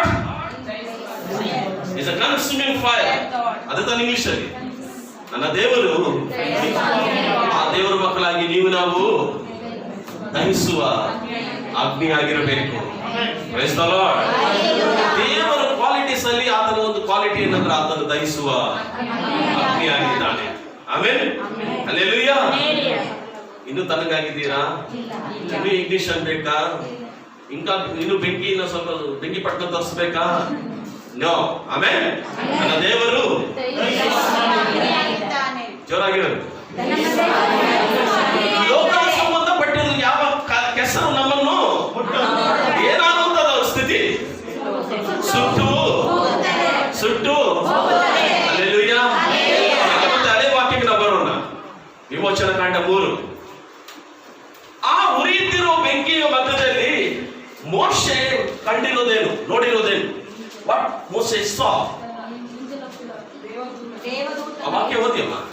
ಯೆಹೋವನ ದೂತನು ಅವನಿಗೆ ಕಾಣಿಸಿಕೊಂಡನು. ಆಮೆನ್. ಏಕೆಂದರೆ ಅವನು ಒಂದು ಮುಳ್ಳಿನ ಪೊದೆಯನ್ನು ಕಂಡನು. ಹಲ್ಲೆಲೂಯಾ. ಆ ಪೊದೆಯು ಬೆಂಕಿಯಿಂದ ಉರಿಯುತ್ತಿದ್ದರು. ಆ ಪೊದೆಯಲ್ಲಿ, ಆ ಉರಿಯುತ್ತಿರೋ ಪೊದೆಯಲ್ಲಿ ಮೋಶೆ ಬಹಳ ಇಂಟ್ರೆಸ್ಟ್ ಆಗಿ ನೋಡಿದಾನೆ. ಏನಂತ? ಯಾರನ್ನ ನೋಡಿರ್ಬೋದು? ಪ್ಲೀಸ್. ಆಮೆನ್. ಪ್ಲೀಸ್ ಆತ್ಮಗಳು ಚೆದ್ರು ಹೋಗಬಾರದು. ಯೆಹೋವನ ದೂತನು, ಆಮೆನ್, ಸಭೆ ಉರಿಯುತ್ತಿರುವ ಬೆಂಕಿಯಾಗಿದ್ದರೆ ಯಾರಿರ್ಬೇಕಿಲ್ಲಿ? ದೇವದೂತರಲ್ಲಿ ಸಂಚಾಲನ ಮಾಡಬೇಕು. Amen. The presence of the Lord by his angels should be here. Amen. ದೇವರ ಆತ್ಮದ ಜೊತೆಯಲ್ಲಿ ಆತನ ದೂತರಿಲ್ಲಿ ಬಂದರೆ ನಾವು ಯಾರನ್ನ ನೋಡಬೇಕು? ಉರಿಯುತ್ತಿರುವ ಪೊದೆಯು, ಪೊದೆಯ ಮಧ್ಯದಲ್ಲಿ ಆಮೆನ್, ಹಲ್ಲೆಲೂಯಾ, ದೇವದೂತರನ್ನು ನಾವು ಕಾಣಬೇಕು. ಅದಕ್ಕೆ ನಮ್ಮ ಆತ್ಮೀಯ ಕಲೆಗಳು ಏನಾಗಿರ್ಬೇಕು? Praise the Lord. ಹಲ್ಲೆಲೂಯಾ. ಕಣ್ಣುಗಳು ಯಾವತ್ತೂ ಕೂಡ ತೆರೆಯಲ್ಪಟ್ಟಿರಬೇಕು. ಸಭೆಗೆ ಬಂದರೆ ನೀವು ಸುಮ್ಮನೆ ಸಭೆಗೆ ಬರುತ್ತಾ ಇಲ್ಲ, ಒಂದು ಚೇರ್ ಮೇಲೆ ಕೂತ್ಕೊಳ್ಳೋದು ಬರ್ತಾ ಇಲ್ಲ. ಯಾರನ್ನ ನೋಡಕ್ ಬರ್ತಾ ಇದ್ದೀರಾ? ಧರಿಸುವ ಅಗ್ನಿಯಾಗಿರೋ ದೇವರನ್ನು, ಆ ದೇವರು ಕಳಿಸಿರೋ ದೂತರನ್ನು ನೋಡಕ್ ಬರ್ತಾ ಇದ್ದೀವಿ. ಆಮೆನ್. Hallelujah, hallelujah, hallelujah. ಈ ಪೊದೆ ಮೋಶೆ ಏನ್ ಮಾಡ್ತಂದ್ರೆ, ಅಲ್ಲಿಂದ ಮೋಶೆ ದೇವರು ಕಾರ್ಯ ಮಾಡೋದು ಮುಂದೆ ಆದದ್ದು. ಆಮೇಲೆ ಯಾವಾಗ ದೇವರ ದರ್ಶನ ಆಗ್ತೀವೋ, ಯಾವಾಗ ಪೊದೆ ನೋಡ್ತೀವೋ, ಇನ್ನು ಮುಂದೆ ದೇವರು ನಿಮ್ಮ ಮುಖಾಂತರವಾಗಿ ದೊಡ್ಡ ದೇವರು ಸಭೆಗೆ ಬರೋರು ಎಲ್ಲರೂ ದೇವರ ಕಾರ್ಯ, ಎಲ್ಲರೂ ಪಾಸ್ಟರ್ ಆಗ್ತಾರೆ. ಆದ್ರೆ ದೇವ್ರ ಚಿತ್ತ. ಆದ್ರೂ ಇಲ್ಲಿಂದ ಹೋಗುವಾಗ ಅನೇಕರಿಗೆ ಹೇಳಬೇಕು, ನನ್ನ ಸಭೆಯಲ್ಲಿ, ನಮ್ಮ ಸಭೆಯಲ್ಲಿ ಯಾವಾಗ್ಲೂ ಇದೆ. ಅಲ್ಲಿ ಬಂದರೆ ಒಂದು ಪೊದೆಯಲ್ಲಿ ನೋಡ್ತೀರಾ, ಅಲ್ಲಿ ದೇವದೂತನ್ನು ಕೂಡ ನೋಡ್ತೀರಾ. Amen. See the angel of the Lord. Amen. ದೇವದೂತರು, ದೇವರ ಪ್ರಸನ್ನತೆ ನೋಡ್ತೀರಾ. ಆಮೆನ್. ಹಲ್ಲೆಲೂಯಾ. ಪ್ರಸನ್ನತೆ ಇದೆ, ದೇವದೂತರಿದ್ದಾರೆ. ಮುಖ್ಯ ಅಂಶಕ್ಕೆ ನಾವು ಬರೋಣ. ಯಾಜಕ ಕಾಂಡ 6ನೇ ಅಧ್ಯಾಯ 12ನೇ ವಾಕ್ಯ. ಲೆವಿಟಿಕ್, ಲೇವಿಯ ಕಾಂಡವು 6 ಅಧ್ಯಾಯವು 12 వాక్యం. బలిపీఠము మీద అగ్ని మండుచుండవలెను. బలిపీఠము మీద అగ్ని మండుచుండవలెను. అగ్ని మండుచుండవలెను. అది ఆరిపోకూడదు. ప్రతి ఉదయమున ఆ యాజకుడు దాని మీద కట్టెలు వేసి దాని మీద దహన బలి ద్రవ్యమును ఉంచి సమాధాన బలియగు పశువు క్రొవ్వును దహించవలెను. 13 చెప్పండి. బలిపీఠము మీద అగ్ని నిత్యము మండుచుండవలెను. అది ఆరిపోకూడదు. Very good. తమిళ్. லெவிட்டிகஸ் 6:12. பலிபீடத்தின் மேலே இருக்கிற பலிபீடத்தின் மேலே அக்னி அழியாமல் கொண்டிருக்க வேண்டும். ஆமென். ஆசாரியன் காலைதோறும் அதன் மேல் எரியும்படி கட்டைகளை போட்டு அதன் மேல் சர்வாங்க தகன பலியை வரிசையாக வைத்து அதன் மேல் சமாதான பலிகளை கொழுப்பை போட்டு கணிக்க கடவன். ಆಮೆನ್. ಹಲ್ಲೆಲೂಯಾ. ಕನ್ನಡ. ಯಜ್ಞವೇದಿಯ ಮೇಲನ ಬೆಂಕಿ ಸರ್ವಾಂಗ ಹೋಮ ಏನು ಮಾಡಬೇಕು? ಏನದು? ಯಜ್ಞ. ಯಜ್ಞದಲ್ಲಿ ಏನು ನಾವು ಕಾಣುತ್ತೇವೆ? ಬೆಂಕಿ. ಆಮೇಲೆ ಬೆಂಕಿ ಇದ್ರೇನೆ ಯಜ್ಞ ಮುರಿಯೋದು ಸಾಧ್ಯ. ಏನಿ ಬಲಿಪೀಠ? ಬಲಿಪೀಠ ನಿನ್ನ ಹೃದಯ ಒಂದು ಬಲಿಪೀಠವಾಗಿದೆ. ಆಮೆನ್. ಹಲ್ಲೆಲೂಯಾ. ನಮ್ಮ ಹೃದಯ ಯಾವ್ಯಾವ ಹೃದಯ ಬಲಿಪೀಠವಾಗಿದೆ ಹೇಳಿ. ಧೈರ್ಯದಿಂದ ದೇವ್ರ ಹೃದಯ ಬಲಿಪೀಠವಾಗಿದ್ದರೆ ಧೈರ್ಯದಿಂದ ಕೈ ಎತ್ತಿ.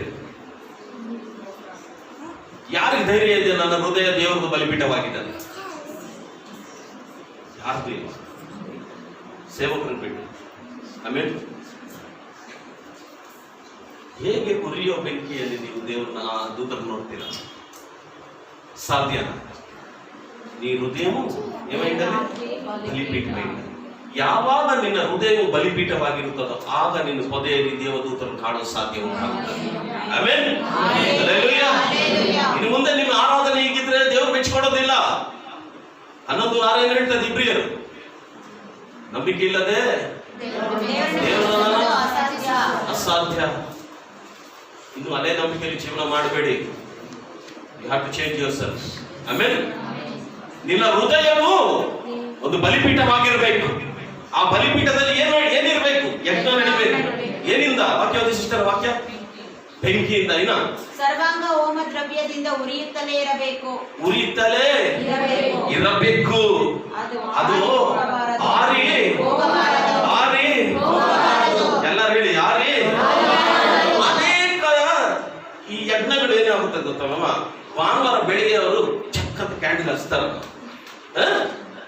ಚರ್ಚಿಗೆ ಬರುವಾಗ ಹಚ್ಚಿ ಈ 3 ಗಂಟೆ ಕಾಲ 2 ಗಂಟೆ ಕಾಲ ಈ ಕ್ಯಾಂಡಲ್ ಏನಾಗುತ್ತಾ ಇರ್ತಾರೆ, ಉರಿತಾ ಇರ್ತದೆ. ಹೋಗುವಾಗ ಗೇಟ್ ಹತ್ರ ಫೂಪ್ ಅಂತ ಫಿನಿಶ್. ಹೌದಾ? ಸತ್ಯ ತಾನೆ? ಒಪ್ಕೊಡ್ತೀರಾ? ಒಪ್ಪಿಗೆ ಇದೆಯಾ? ವಾಕ್ಯ ಹೇಳ್ತಾ ಇದೆ, ನಿನ್ನ ಹೃದಯ ಬಲಿಪೀಠವಾದರೆ ಅಗ್ನಿ ಆರಿ ಹೋಗಬಾರದು. ಆಮೇಲೆ ನೀನ್ ಎಲ್ಲಿದ್ರು, ಕೆಲಸದಲ್ಲಿದ್ದರು, ಮನೆಯಲ್ಲಿದ್ದರು, ನಿನ್ನ ಮಾರ್ಗದಲ್ಲಿದ್ರು, ವಾಹನ ಓಡಿಸುವಾಗ ನಿಮ್ಮ ಕೆಲಸದಲ್ಲಿರುವ whatever the places should be, ನಿನ್ನ ಬೆಂಕಿ ಉರಿತಾ ಇರಬೇಕು. ಆಮೇಲೆ ಉರಿಯುವ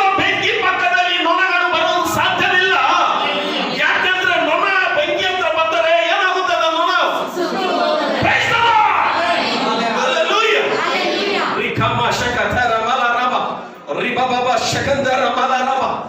ಕೆಲವರಿಗೆ 31st ನೈಟ್ ಬಹಳ ಬೆಂಕಿ ಹಿಡಿದು ಬರ್ತದಲ್ಲಮ್ಮ. ಕೆಲವರಿಗೆ ಗುಡ್ ಫ್ರೈಡೆ. ಅವ್ರು ಹೇಳ್ತಾರೆ ಪಾಸ್ಟ್ರೆ, ಆ ಟೈಮಲ್ಲಿ ನಾನು ಇರ್ತಾ ಇದ್ರೆ ರೋಮಿ ಸೈನಿಕರು ನಾನು ಮುರಿದು ನನ್ನ ದೇವ್ರಿಗೆ ಅಷ್ಟು. ಆಮೇಲೆ ಈಸ್ಟರ್ ಎಲ್ಲ ತಿನ್ಬಿಟ್ಟ ಮೇಲೆ finish. No, you have to burn. ಆಮೇಲೆ ನೀವು ಉರಿಯಬೇಕು, ನೀವು ಉರಿಯಬೇಕು. ಅದು ಸಣ್ಣ ಗುಡಿಸಲಾದ್ರೂ ಪರವಾಗಿಲ್ಲ, ಅದು ಎಲ್ಲಿ ಸ್ಥಿತಿಯಲ್ಲಿದ್ರೂ ಪರವಾಗಿಲ್ಲ, ನೀವು ಉನ್ನತವಾದ ಸ್ಥಿತಿಯಲ್ಲಿದ್ರೂ ಪರವಾಗಿಲ್ಲ, ನೀವು ಉರಿಯಬೇಕು. ಉರಿಯಬೇಕಂದ್ರೆ ನೀವು ಯಾವ ಸಭೆಯಲ್ಲಿರಬೇಕು? ಬೆಂಕಿಯುಳ್ಳ ಸಭೆಯಲ್ಲಿರಬೇಕು. ಯಾರು ಮೌನವಾಗಿರಬೇಕು? ದೇವೇಂದ್ರ, ಓಕೆನಾ?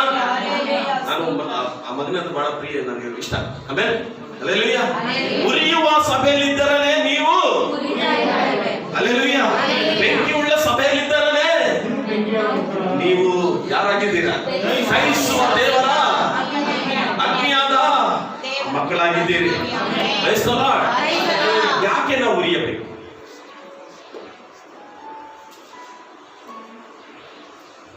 ಯಾಕೆ ನಾವು ಉರಿಯಬೇಕು?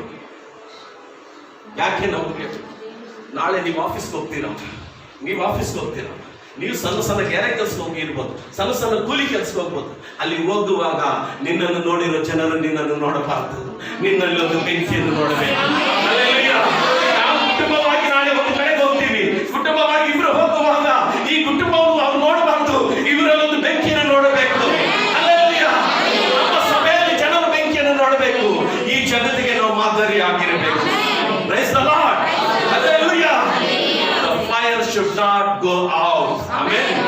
Hallelujah. ಈ ಪೊದೆಯನ್ನು ಮೋಶೆಗೆ ಭೇಟಿ ಮಾಡಿಸಿರೋರು ಯಾರು? ಫರೋ ಮಗಳ? ಮೋಶೆ ತಾಯಿನ? ಪೊದೆಗೂ ಮೋಶೆಗೂ ಸಂಬಂಧ ಬೆಳೆಸಿರೋರು ಯಾರು? ಆಮೆನ್. ಹಲ್ಲೆಲೂಯಾ. ನಾವೆಲ್ಲೋ ಹುಟ್ಟಿ ಬಂದಿರೋರು. ಈ ಸಭೆಗೂ ನಮಗೂ ಸಂಬಂಧ ಮಾಡಿರೋರು ಯಾರು? ಆ ದಹಿಸುವ ಅಗ್ನಿ. ಆಮೆನ್. ಹಲ್ಲೆಲೂಯಾ. ಎಲ್ಲೆಲ್ಲೋ ಹುಟ್ಟಿ ಬಂದಿರೋ ನಮ್ಮೆಲ್ಲರೂ ಒಂದು ಕುಟುಂಬವಾಗಿ ಮಾಡಿರೋರು ಯಾರು? ಆ ದಹಿಸುವ ಅಗ್ನಿ. ನನ್ನ ಬೆಂಕಿಯಲ್ಲಿದ್ದರೆ ನನ್ನ ಕುಟುಂಬ ಸುರಕ್ಷಿತವಾಗಿರುತ್ತದೆ. ನನ್ನ ಬೆಂಕಿಯಲ್ಲಿದ್ದರೆ ಲೋಕದ ಸಂಬಂಧಪಟ್ಟದ್ದು ಯಾವ ಕೊರೋನಾ ಮುಟ್ಟಲು ಸಾಧ್ಯವಿಲ್ಲ. ಆಮೆನ್. ಹಲ್ಲೆಲೂಯಾ. ಬೆಂಕಿ ಒಳಗಡೆ ಇರಬೇಕು, ಬೆಂಕಿ ಹಾಗೆ ಉರಿಯಬೇಕು. ನಿನ್ನ ಬೆಂಕಿ ಹಾರಿ ಹೋದರೆ ನನಗಳು ಬರಲು ಸಾಧ್ಯ ಉಂಟಮ್ಮ. ಬರೀ ಕೊರೋನಾ ಅಂತ ತಿಳ್ಕೋಬೇಡಿ, ಭಯಂಕರವಾಗಿರೋ ದಿನಗಳು ಬರೋ ಸಿದ್ಧವಾಗಿದೆ. ಆಮೇಲೆ ಇನ್ನು 9 ಕಾಯಿಲೆಗಳುಂಟು. ಯಾವ ಸಮಯದಲ್ಲಿ ಬರುತ್ತೆ ಅಂತ ಗೊತ್ತಿಲ್ಲ. ನೀನು ಉರಿತಾ ಇರಬೇಕು, ನಿನ್ನ ಕುಟುಂಬ ಉರಿತಾ ಇರಬೇಕು, ನಿನ್ನ ಸಭೆ ಉರಿತಾ ಇರಬೇಕು, ನಾವೆಲ್ಲರೂ ಉರಿತಾ ಇರಬೇಕು. ಉರಿಯುವ ಬೆಂಕಿ ಮಧ್ಯದಲ್ಲಿ ಯಾರು ಇರ್ತಾರೆ? ನೀವು ಹೋಗುವಾಗ ನೀವು ಒಬ್ಬರು ಹೋಗೋದಿಲ್ಲ, ಕೆರೂಬಿಯರು ಶರಾಫಿಯರು ದೇವದೂತರು ನಿನಗೆ ಉಪಚಾರವನ್ನು ಮಾಡುತ್ತಾರೆ. ಹಲ್ಲೆಲೂಯಾ. ಆಗ ಮೋಶೆ ಆರೋನ ಮಕ್ಕಳಿಗೆ ಹೇಳಿದ್ದಾರೆ ಏನಂದ್ರೆ, ಆ ವಾಕ್ಯದಲ್ಲಿ ಓದೋಣ. ಮತ್ತೆ ವಾಕ್ಯ 12. ಯಜ್ಞವೇದಿಯ ಮೇಲಣ ಬೆಂಕಿ ಸರ್ವಾಂಗ ಹೋಮ ದ್ರವ್ಯದಿಂದ ಉರಿಯುತ್ತಲೇ ಇರಬೇಕು, ಅದು ಆರಿ ಹೋಗಬಾರದು. ಪ್ರತಿದಿನವೂ ಒತ್ತಾರೆಯಲ್ಲಿ ಯಾಜಕನು ಕಟ್ಟಿಗೆಯನ್ನು ತಂದು ಏನಿ ಕಟ್ಟಿಗೆ? ತಮಿಳ್ ಪ್ಲೀಸ್ ಹಿರಿ. பலிபீடத்தின் மேல் இருக்கிற அக்னி அவியாமல் எரிந்து கொண்டே இருக்க வேண்டும். ஆமென். ஆசாரியன் காலைதோறும் அதன் மேல் எரியும்படி கட்டைகளை போட்டு. ಕಟ್ಟೆಗಳು ಅದೇ ತನಯ್ಯ, ಕಟ್ಟಿಗೆ ಓದಿ ಇವಾಗ ಕನ್ನಡ. ಕಟ್ಟಿಗೆಯನ್ನು ತಂದು ಹಾಕಿ. ಯಾವುದೇ ಕಟ್ಟಿಗೆಗಳು? ದಿನವೂ ಆ ಯಜ್ಞವನ್ನು ಉರಿಬೇಕಂದ್ರೆ ಏನು ಹಾಕಬೇಕದ್ರಲ್ಲಿ? ತಿಳಿಲೇನಮ್ಮ? ಕಟ್ಟೆಗಳು. ಆಮೇಲೆ ತಮಿಳಲ್ಲಿ ಯಾವುದೇ ಕಟ್ಟೆಗಳು? ನಿನ್ನ ದೇಹವೇ ಆಗಿರಬೇಕು. ಆಮೇಲೆ ನಿನ್ನ ದೇಹವು ಯಜ್ಞದಲ್ಲಿ ದಿನವೂ ನಿನ್ನ ದೇಹವು ಎಲ್ಲಿರಬೇಕು? ನಿನ್ನ ದೇಹ ಬಲಿಪೀಠ ಅಂತ ಯಜ್ಞದಲ್ಲಿ ಇರಬೇಕು. ಆಮೇಲೆ ಹಲ್ಲೆಲೂಯಾ. ಆ ಯಜ್ಞ ಯಾವತ್ತು ಉರಿತಾ ಇರಬೇಕು. ಹಲ್ಲೆಲೂಯಾ. ಕಟ್ಟೆಗಳು ಯಾವುದು ಅಲ್ಲ, ಲೋಕದ ಸಂಬಂಧಪಟ್ಟ ಕಟ್ಟೆ ಅಲ್ಲ. ನಿನ್ನ ದೇಹವು ಯಾವತ್ತು ಕೂಡ ಅಗ್ನಿಯಲ್ಲಿ. ನಿನ್ನ ಹೃದಯವು ದೇಹ. ಆಮೇನ್. ಯಾರ ಜೊತೆಯಲ್ಲಿ ಇರ್ಬೇಕಂದ್ರೆ ಆ ದಹಿಸುವ ಅಗ್ನಿ ಜೊತೆ. ಹಲ್ಲೆಲೂಯಾ. ದಹಿಸುವ. ಕೆಲವರು ಕೇಳ್ಬೋದು, ಅಯ್ಯ ಹಳೆ ಒಡಂಬಡಿಕೆಯಲ್ಲಿ ಬರೀ ಪೊದೆ ತಾನೇ ಏನಾಗಿದೆ, ಉರಿತಾ ಇತ್ತು. ಆಮೇಲೆ ನಾವು ಯಾಕೆ ಉರಿಬೇಕು ಕೇಳ್ಬೋದ? ನೀವು ಪ್ರಶ್ನೆ ಕೇಳ್ಬೋದು, ಇದು ಇರ್ಬೋದು, ಕ್ವಶನ್ ಮಾರ್ಕ್ ಬಂದಿದೆ. ಬರೀ ಪೊದೆ ಉರಿತಾ ಇತ್ತು, ನಾವು ಯಾಕೆ ಉರಿಯಬೇಕು? ಹೊಸ ಒಡಂಬಡಿಕೆಗೆ ಬರೋಣ. ಆಮೇಲೆ ಪೌಲ ಭಕ್ತರು ಏನು ಮಾತನಾಡ್ತಾ ಇದ್ದಾರೆ ಅಂತ ನಾವು ಯೋಹಾನನ ಬರೆದ ಸುವಾರ್ತೆಯಲ್ಲಿ 5ನೇ ಅಧ್ಯಾಯ 35ನೇ ವಾಕ್ಯಕ್ಕೆ ಬರೋಣ. The book of John chapter 5 verse 35. అతడు మండుచు ప్రకాశించుచున్న దీపమై ఉండెను. అతను మండుచు ప్రకాశించుచున్న దీపమై ఉన్నాడు. మీరు అతని వెలుగులో ఉండి కొంతకాలము ఆనందించుటకు ఇష్టపడితిరి. ఆమేన్. தமிழ்ல வாசிங்க பிரதர். அவன் எரிந்து பிரகாசிக்கிற விளக்காயிருந்தான். நீங்களும் சில காலம் அவன் வெளிச்சத்திலே களிகூற மனதாயிருந்தீர்கள். ಸ್ವಲ್ಪ ಕಾಲಂ களிகூற மனதாயிருந்தீர்கள். ಆಮೆನ್. ಕನ್ನಡ. ಯೋಹಾನನು ಉರಿಯುವ ದೀಪದೋಪಾದಿಯಲ್ಲಿ ಪ್ರಕಾಶಿಸಿದನು. ಅವನು ಕೊಡುವ ಬೆಳಕಿನಲ್ಲಿ ಆ ದೀಪದಲ್ಲಿ ಏನಾದನು? ಹಲ್ಲೆಲೂಯಾ. ಉರಿಯುತ್ತಿರುವ ದೀಪದಲ್ಲಿ ಏನಾಗ್ತೀವಿ ನಾವು? ನೀವು ಉರಿಯುತ್ತಾ ಇದ್ದರೆ ನೀವೇನಾಗ್ತೀರಾ? You should shine. Amen. Hallelujah. ಬೇರೆ ಒಂದು ಲವ್ಲಿಯಿಂದ ನಿಮಗೆ ಬೆಳಕು ಬರೋದಿಲ್ಲ. ಆಮೆನ್. ಅಲ್ವಾ? ಗಂಡಸರದ್ದು ಉಂಟು ಬಹಳ, ನಾವೇನಷ್ಟು ದಡ್ರಲ್ಲ. ನಮ್ದು ಉಂಟು ಕ್ರೀಮ್ಗಳು. ಯಾವ್ದದು? ಯಾವುದು? ಅದರಿಂದ ನಮ್ಗೆ ಬೆಳಕು ಬರೋದಿಲ್ಲ ರೀ. ನೀನು ಉರಿಯಬೇಕಂದ್ರೆ, ನೀನು ಪ್ರಕಾಶಿಸಬೇಕಂದ್ರೆ ದಹಿಸುವ ಅಗ್ನಿಯಾಗಿರೋ ದೇವರ ಕೈಯಲ್ಲಿ ನೀವಿರ್ಬೇಕು. ಆಮೆನ್. ನನ್ನ ಚರ್ಮ ಕಪ್ಪಗಾಗಿರ್ಬೋದು, ಆದ್ರೆ ನನ್ನ ಮುಖದಲ್ಲಿ ಒಂದು ಪ್ರಕಾಶ ಉಂಟು. ಆ ದೇವರು ಹೇಳುತ್ತಾರೆ, ಎದ್ದೇಳು ಪ್ರಕಾಶಿಸು ಯೆಹೋವ ಮಗಳೇ ಮಗನೇ, ಇವತ್ತು ಯೆಹೋವನ ಬೆಳಕು ನಿಮ್ಮ ಮೇಲೆ. ಆಮೆನ್. ಹಲ್ಲೆಲೂಯಾ. ಕುತ್ಕೊಂಡು ಹೋಗ್ತೀರಾ ಬೆಳಕು? ಇಷ್ಟಪೂರ್ವಕವಾಗಿ ಈ ದಿನ ನನ್ನ ಕರ್ತನಿಗೋಸ್ಕರ ನಾನು ಪ್ರಕಾಶಿಸಬೇಕು. ಆಮೆನ್. ಹಲ್ಲೆಲೂಯಾ. ಏನಂತ ಆಮೇಲೆ ಆ ವಾಕ್ಯವೇ ಅದೇ ವಾಕ್ಯ. ಅವನು ಕೊಡುವ ಬೆಳಕಿನಲ್ಲಿ, ಆ ಬೆಳಕಿನಲ್ಲಿ ಸ್ವಲ್ಪ ಕಾಲ ವಿನೋದಗೊಳ್ಳುವುದಕ್ಕೆ, ಏನು ಆನಂದಗೊಳ್ಳುವುದಕ್ಕೆ, ಸಂತೋಷ ಪಡುವುದಕ್ಕೆ ಮನಸ್ಸು ಮಾಡಿದಿರಿ. ಆಮೆನ್. ಹಲ್ಲೆಲೂಯಾ.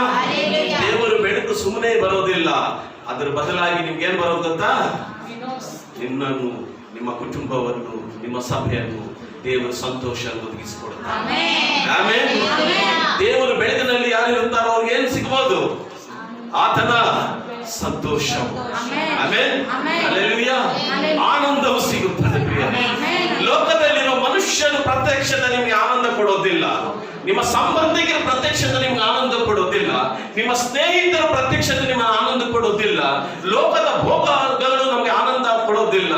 ನಮ್ಮನ್ನು, ನಮ್ಮ ಕುಟುಂಬವನ್ನು, ನಮ್ಮ ಸಭೆಯನ್ನು ಆನಂದದಿಂದ ಭರಿತರಾಗಿರ್ಬೇಕಂತ ಒಬ್ಬ ದೇವರ ಆಶೆ ಪಡುತ್ತಾರೆ, ಆದರೆ ದಹಿಸುವ ಅಗ್ನಿಯಾಗಿದ್ದಾರೆ. ಆಮೆನ್. ಆ ದೇವರ ಬಳಿಯಲ್ಲಿ ನಾವು ಕೂತ್ಕೊಂಡು ಇವತ್ತು ಆರಾಧನೆ ಮಾಡ್ತೀವಿ. ಆಮೆನ್. ಹಲ್ಲೆಲೂಯಾ.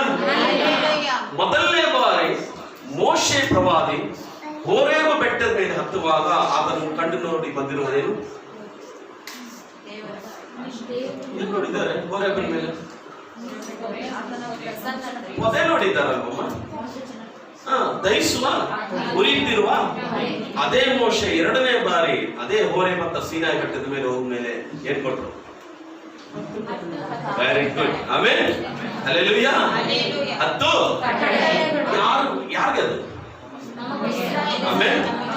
ನೀವು ಆಲಯಕ್ಕೆ ಬರುವಾಗ, ಈ ಉರಿತಿರೋ ಪೊದೆ ಬಳಿಗೆ ಬರುವಾಗ ನೀವು ಬಂದಿರಿ, ನೋಡಿದ್ದೀರಿ, ಎಲ್ಲ ಕೊಂಡಿದ್ದೀರ. ಹೋಗುವಾಗ ಆಮೆನ್. ಹಲ್ಲೆಲೂಯಾ. ಕೆಲವು ಕಟ್ಟಡಗಳು ದೇವರು ಕೊಡ್ತಾರೆ. ನಿನ್ನನ್ನು, ನಿನ್ನ ಕುಟುಂಬವನ್ನು ಹೇಗೆ ನೀನು ಪೋಷಿಸಬೇಕು, ಈ ಲೋಕದಲ್ಲಿ ನೀವು ಹೇಗೆ ಮಾದರಿಯಾಗಿರ್ಬೇಕು ಅಂತ ಕೆಲವು ಪ್ರಿನ್ಸಿಪಲ್ಸ್, ಕೆಲವು ಕಟ್ಟಡಗಳು ಕೊಡ್ತಾರೆ.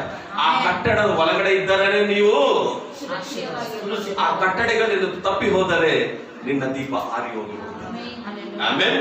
ಹಲ್ಲೆಲೂಯಾ. ಇನ್ನು ನೀವು ಹೇಳಿಕೊಳ್ಳಲು ಸುತ್ತಾಡೋದು ಸಾಧ್ಯವಿಲ್ಲ, ನಾನು ಉರಿಯುತ್ತಿರೋ ದೀಪ ಅಂತ. ಯಾವಾಗ ಆ ವಾಗ್ದಾನಗಳು ಪಾಲನೆ ಮಾಡ್ತಾ ಇದ್ದಾರೆ ನಾವು ಆಗ ನಿಮ್ಮಿಂದ ಯಾವ ಬೂದಿ ಬರೋದಿಲ್ಲ ಅಮ್ಮ. Amen amen. ಆಮೆನ್. ಆಮೆನ್. ನಮ್ಮ ಬೂದಿ ಸುಟ್ಟು ಇನ್ನು ಬೂದಿ ಆಗ್ತೀವಾ? ಇಲ್ಲ. ಉರಿತಾ ಇರ್ತೀವಿ, ಆಮೆನ್. ಪ್ರಕಾಶಿಸ್ತೀವಿ. Hallelujah. Praise the Lord. Hallelujah. Hallelujah. Hallelujah. Hallelujah. America ಹೋಗ್ಬೇಕಂದ್ರೆ ಏನ್ ಬೇಕು? Passport, visa. ಪಾಸ್ಪೋರ್ಟ್ ಇದ್ರು ವೀಸಾ ಬಹಳ ಪ್ರಾಮುಖ್ಯವಾಗಿದೆ ಅಲ್ವಾ? ವೀಸಾ ಒಂದು ವೇಳೆ ಅದೇ ನಾನು ಮರ್ಡರ್ ಮಾಡಿದ್ರೆ ಕೊಡ್ತಾರ? ಕೊಡಲ್ಲ, ರಿಸೆಕ್ಟ್ ಮಾಡ್ತಾರೆ. ರೆಡ್ ಪೆನ್ ಇಂದ ಒಂದು ರಿಸೆಕ್ಟ್ ಮಾಡ್ತಾರೆ. ಪರಲೋಕ ರಾಜ್ಯಕ್ಕೆ ಹೋಗ್ಬೇಕಂದ್ರೆ ನಿನ್ನ ವೀಸಾ ಕ್ಲಿಯರ್ ಆಗಿರ್ಬೇಕು. ಆಮೆನ್. ಆಮೆನ್. ಆಮೆನ್. ಪರಲೋಕ ರಾಜ್ಯದಲ್ಲಿ ನಾವು ಪ್ರವೇಶಿಸಬೇಕಂದ್ರೆ ನಮ್ಮ ವೀಸಾ ದಹಿಸುವ ಅಗ್ನಿ ಮಕ್ಕಳಾಗಿರ್ಬೇಕು. ಆಮೆನ್. ಆಮೆನ್. ಹಲ್ಲೆಲೂಯಾ. ಹಲ್ಲೆಲೂಯಾ. ಆ ದೇವರ ಮಕ್ಕಳಾಗಿ ಬಾಳಿದರನೇ ಪರಲೋಕ ರಾಜ್ಯದಲ್ಲಿ ನಮಗೆ ಸ್ಥಾನ. ಆಮೆನ್. ಹಲ್ಲೆಲೂಯಾ. ಹಲ್ಲೆಲೂಯಾ. ಈಗ ಉರಿತಾ ಇದ್ದೀರಾ? ದೇವರ ಆಶೀರ್ವಾದ ನೋಡಿ, ದೇವರು ದೂತರನ್ನು ನೋಡಿದ್ದೀರಾ? ಸಂತೋಷವಾಗಿದ್ದೀರಾ? ಇದರಿಂದ ಲಾಭ ಏನು? ಇದರಿಂದ ಶಶಿಕಲಮ್ಮ, ಇದರಿಂದ ಲಾಭ ಏನಿರ್ಬೋದು? ಇಲ್ಲಿ ಬಂದರೆ, ಬೆಂಕಿಯುಳ್ಳ ಸಭೆಗೆ ಬಂದರೆ ದೇವರು 2 ವಿಧವಾದ ಆಶೀರ್ವಾದ ಕೊಡ್ತಾರೆ. ಫಸ್ಟ್ 23ನೇ ಕೀರ್ತನೆ 5ನೇ ವಾಕ್ಯ. ಕೀರ್ತನೆ 23 5ನೇ ವಾಕ್ಯ.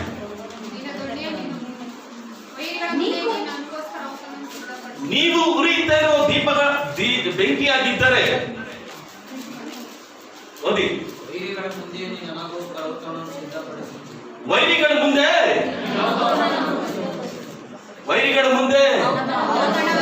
Praise the Lord. Hallelujah. నా శత్రువుల ఎదుట నీవు నాకు భోజనము సిద్ధపరచుదు. నూనెతో నా తల అంటి ఉన్నావు. నా గిన్నె నిండి పొర్లుచున్నది. Praise the Lord. Amen. Hallelujah. ಓದೋಣ. ವೈರಿಗಳ ಮುಂದೆ ನೀವು ನೀನು ನನಗೋಸ್ಕರ ಔತಣವನ್ನು ಸಿದ್ಧಪಡಿಸುತ್ತಿ. ಆಮೆನ್. ನನ್ನ ತಲೆಗೆ ತೈಲವನ್ನು ಹಚ್ಚಿಸುತ್ತಿ. ಹಾ. ನನ್ನ ಪಾತ್ರೆ ತುಂಬಿ ಹೊರಸೂಸುತ್ತದೆ. ಹಲ್ಲೆಲೂಯಾ. 3 ತಿಂಗಳು ಈ ಲೋಕದ ಸಂಬಂಧಪಟ್ಟಿದ್ದ ಒಬ್ಬ ಸೈತಾನನು ನಮ್ಮನ್ನು ಬ್ಲಾಕ್ ಮಾಡೋಣಂತ ನಾವು ಆರಿ ಹೋಗಬಹುದು ಅಂತ ಯೋಚನೆ ಮಾಡಿದ್ದಾನೆ. ಈ ದಿನ ಜೀವವುಳ್ಳ ಸಭೆಯಲ್ಲಿ ಸೇರಿ ಬಂದಿರೋ ನಾವೆಲ್ಲ ಈ ಉರಿತಿರೋ ಪೊದೆ ನೋಡಿ ಇಲ್ಲಿಂದ ಹೋಗುವಾಗ ನಿನ್ನ ವೈರಿಯ ಮುಂದೆ ನಿಮ್ಮನ್ನು ಔತಣ ಹಲ್ಲೆಲೂಯಾ. 3 ತಿಂಗಳು ಊಟ ಇಲ್ಲದೆ ಯಾರನ್ನಾದ್ರೂ ಇದ್ದೀರಾ? ಯಾರು ನಿಮ್ಮನ್ನು ಪೋಷಿಸಿದ್ದಾರೆ?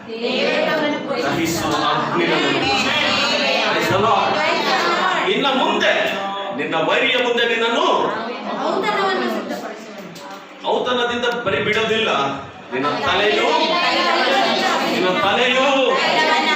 ಎಲ್ಲಿಂದ ಬಂದಿದೆ ತೈಲ? ಎಲ್ಲಿಂದ ಬಂದಿರುವುದು ಅಭಿಷೇಕ? ಉರಿಯುತ್ತಿರುವ ಸಭೆಯಿಂದಲೇ.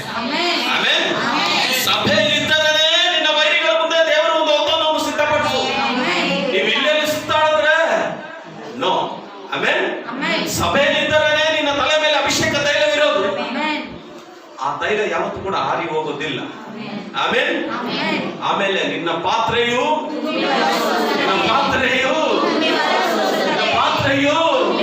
ನಿಮ್ಮ ಕುಟುಂಬದ ಪಾತ್ರೆಯು ಹಲ್ಲೆಲೂಯಾ. ನೀನು ನೋಡದ ಅಂತಲೇ ದೇವರು ನಿಮ್ಮನ್ನು ತುಂಬಿಸುತ್ತಾರೆ. Praise the Lord. ಹಲ್ಲೆಲೂಯಾ. ಅಗ್ನಿಯಲ್ಲಿದ್ದರೆ, ಬೆಂಕಿ ಪೊದೆ ಹತ್ರ ಇದ್ದರೆ ಮೊದಲನೇದು ದೇವರು ನಿಮ್ಮನ್ನು ಅಭಿಷೇಕಿಸುವ ದೇವರಾಗಿದ್ದಾರೆ. ಹಲ್ಲೆಲೂಯಾ. ನೀವು ಅಭಿಷೇಕ್ತರಾಗ್ತೀರಾ ಹೊಂದಬೇಕಂತ. ಅದಕ್ಕೆ ನಾವು ಸ್ಟಾರ್ಟಿಂಗ್ ಇಂದ ಹೇಳೋದು, ಅಭಿಷೇಕದಲ್ಲಿರ್ರಿ, ಅಭಿಷೇಕ ಹೊಂದಿಕೊಡೋದು ಪ್ರಯತ್ನ ಪಡ್ರಿ, ಅನ್ಯ ಭಾಷೆಗಳಿಗೋಸ್ಕರ ತವಕ ಪಡ್ರಿ. ಲೋಕದ ಸಂಬಂಧಪಟ್ಟಿರೋ ಪ್ರತಿಯೊಂದು ಕೂಡ ಆಟೋಮೆಟಿಕ್ ಆಗಿ ನಿಮ್ಮಿಂದ ಬರುತ್ತೆ. ಆಮೆನ್. ಭೌತಿಕವಾಗಿರೋ ವಿಷಯಗಳಿಗೋಸ್ಕರ ನಾವು ಓಡಾಡೋದಕ್ಕಿಂತ ಆತ್ಮದ ಸಂಬಂಧಪಟ್ಟಿರೋ ವಿಷಯಗಳಿಗೋಸ್ಕರ ನಾವು ಓಡಾಡಬೇಕು. ಆಗಲೇ ನಿಮ್ಮ ಮುಖ ನೋಡಿದ್ರೆ ಪ್ರಕಾಶವುಳ್ಳ ಮುಖ. Praise the Lord. ಈ ಬೆಂಕಿ ಹತ್ರ ಇದ್ದರೆ, ಈ ಉರಿತಿರುವ ಪೊದೆ ಹತ್ರ ಇದ್ರೆ ದೇವದೂತರು ನೋಡಿರೋರು ಹೊಸ ಅಭಿಷೇಕವನ್ನು ಹೊಂದುತ್ತಾರೆ. ಆಮೆನ್. ಹಲ್ಲೆಲೂಯಾ. ಈಗ 2ನೇ ಪಾಯಿಂಟ್ ನಾವು ಬರೋಣ. ಯೆಶಾಯ 40:31. ಯೆಶಾಯ 40:31 ಇದೆಲ್ಲ ಕಂಠಪಾಠವಾಗಿರೋದು ಒಂದು ವಾಕ್ಯ, ಬಾಯ್ಹಾಕಾಗಿರೋ ವಾಕ್ಯ.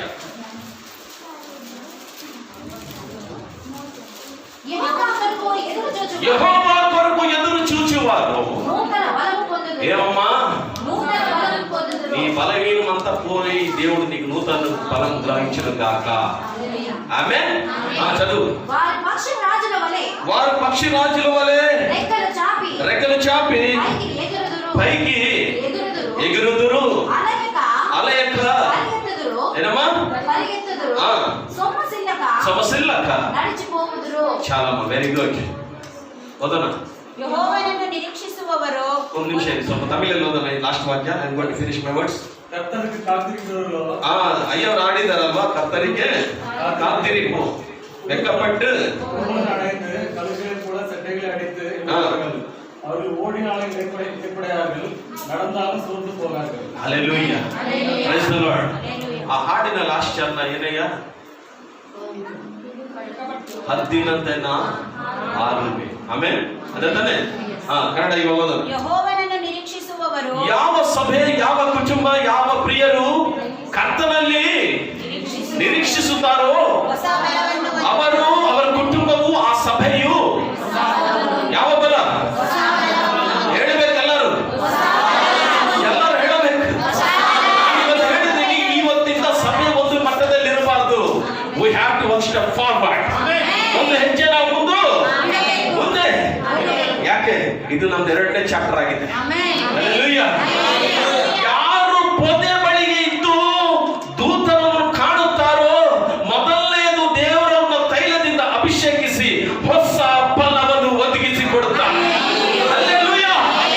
ಯಾರು ಈ ಪೊದೆಯನ್ನು ಆಶ್ರಯಗೊಳ್ಳುತ್ತಾರೋ, ಯಾರು ಈ ಪೊದೆಯನ್ನು ನಿರೀಕ್ಷಿಸುತ್ತಾರೋ ಅವರು, ಕುಟುಂಬವು, ಸಭೆಯು ಹೊಸ ಫಲ. ಆ ಬಲ ಎಂಥದಂದರೆ ಓದಿ, ಹದ್ದಿನ ಹಂತೆ ರೆಕ್ಕೆಯನ್ನು ಚಾಚಿ. ಹದ್ದನ್ನು ನೋಡಿದ್ದೀರಾ? ಯಾರು ನೋಡಿದ್ದೀರಾ? ಹದ್ದು ನೋಡಿರೋರು ಯಾರು? ತಮಿಳಲ್ಲಿ ಹದ್ದು ನೋಡಿದ್ದೀರಾ? ಹದ್ದಿನ ತೂಕ ಹೆಂಗಿರ್ಬೋದು? ಭಾರ ಇರ್ತದೆ ಅಲ್ವಾ?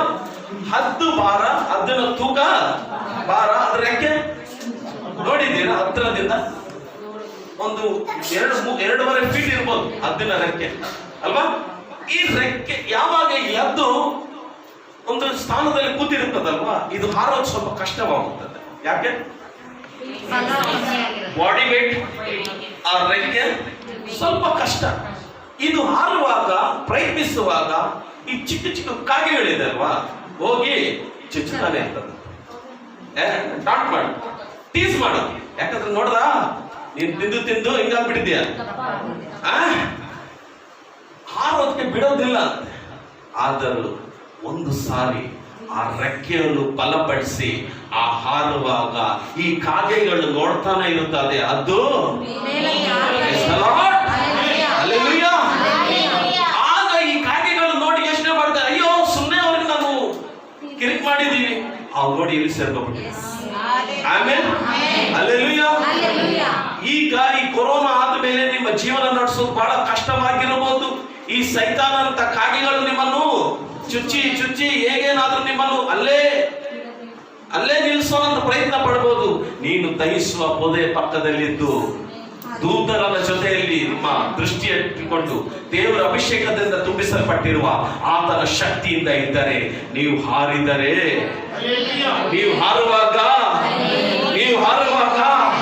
ಲೋಕದಲ್ಲಿ ಕೊರೋನಾ ನಿಮ್ಮನ್ನು ಮುಟ್ಟೋದು ಎದುರು ನೋಡುತ್ತದೆ. ಯಾಕಂದ್ರೆ ನೀವೆಲ್ಲಿದ್ದೀರಾ?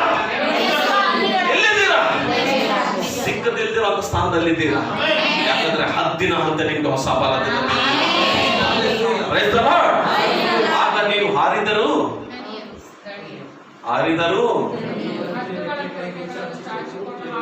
ಓಡಿ ದಣಿಯರು ನಡೆದು. ಆಮೇನ್.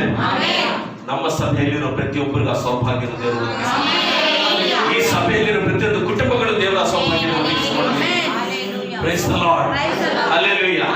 ಇದಕ್ಕೆ ಕಾರಣ ಯಾರು? Who is the reason? ಇದಕ್ಕೆ ಕಾರಣ ಯಾರು? ಆ ಅಗ್ನಿ ಬಳಿಯಲ್ಲಿದ್ದರನೇ ಅಸಾಧ್ಯವಾಗುತ್ತದೆ. ಆ ಅಗ್ನಿ ರೆಕ್ಕೆಯಲ್ಲಿದ್ದರನೇ ಅಸಾಧ್ಯವಾಗುತ್ತದೆ. ಆ ದೇವರ ಬಳಿಯಲ್ಲಿರೋಣ, ಆ ದೇವರ ರೆಕ್ಕೆಯಲ್ಲಿರೋಣ. ದೇವರು ನಿಮ್ಮನ್ನು, ನಿಮ್ಮ ಕುಟುಂಬವನ್ನು ಆಶೀರ್ವದಿಸಿ ನಮ್ಮ ಸಭೆಯನ್ನು ಇನ್ನು ಹೆಚ್ಚಾಗಿ ಆಶೀರ್ವದಿಸಲು ದೇವರು ಇಷ್ಟಪಡ್ತಾ ಇದ್ದಾರೆ. ಇದು ಸಾಧಾರಣವಾಗಿರೋ ಸಭೆ ಅಲ್ಲ, ಇದು ಬರೀ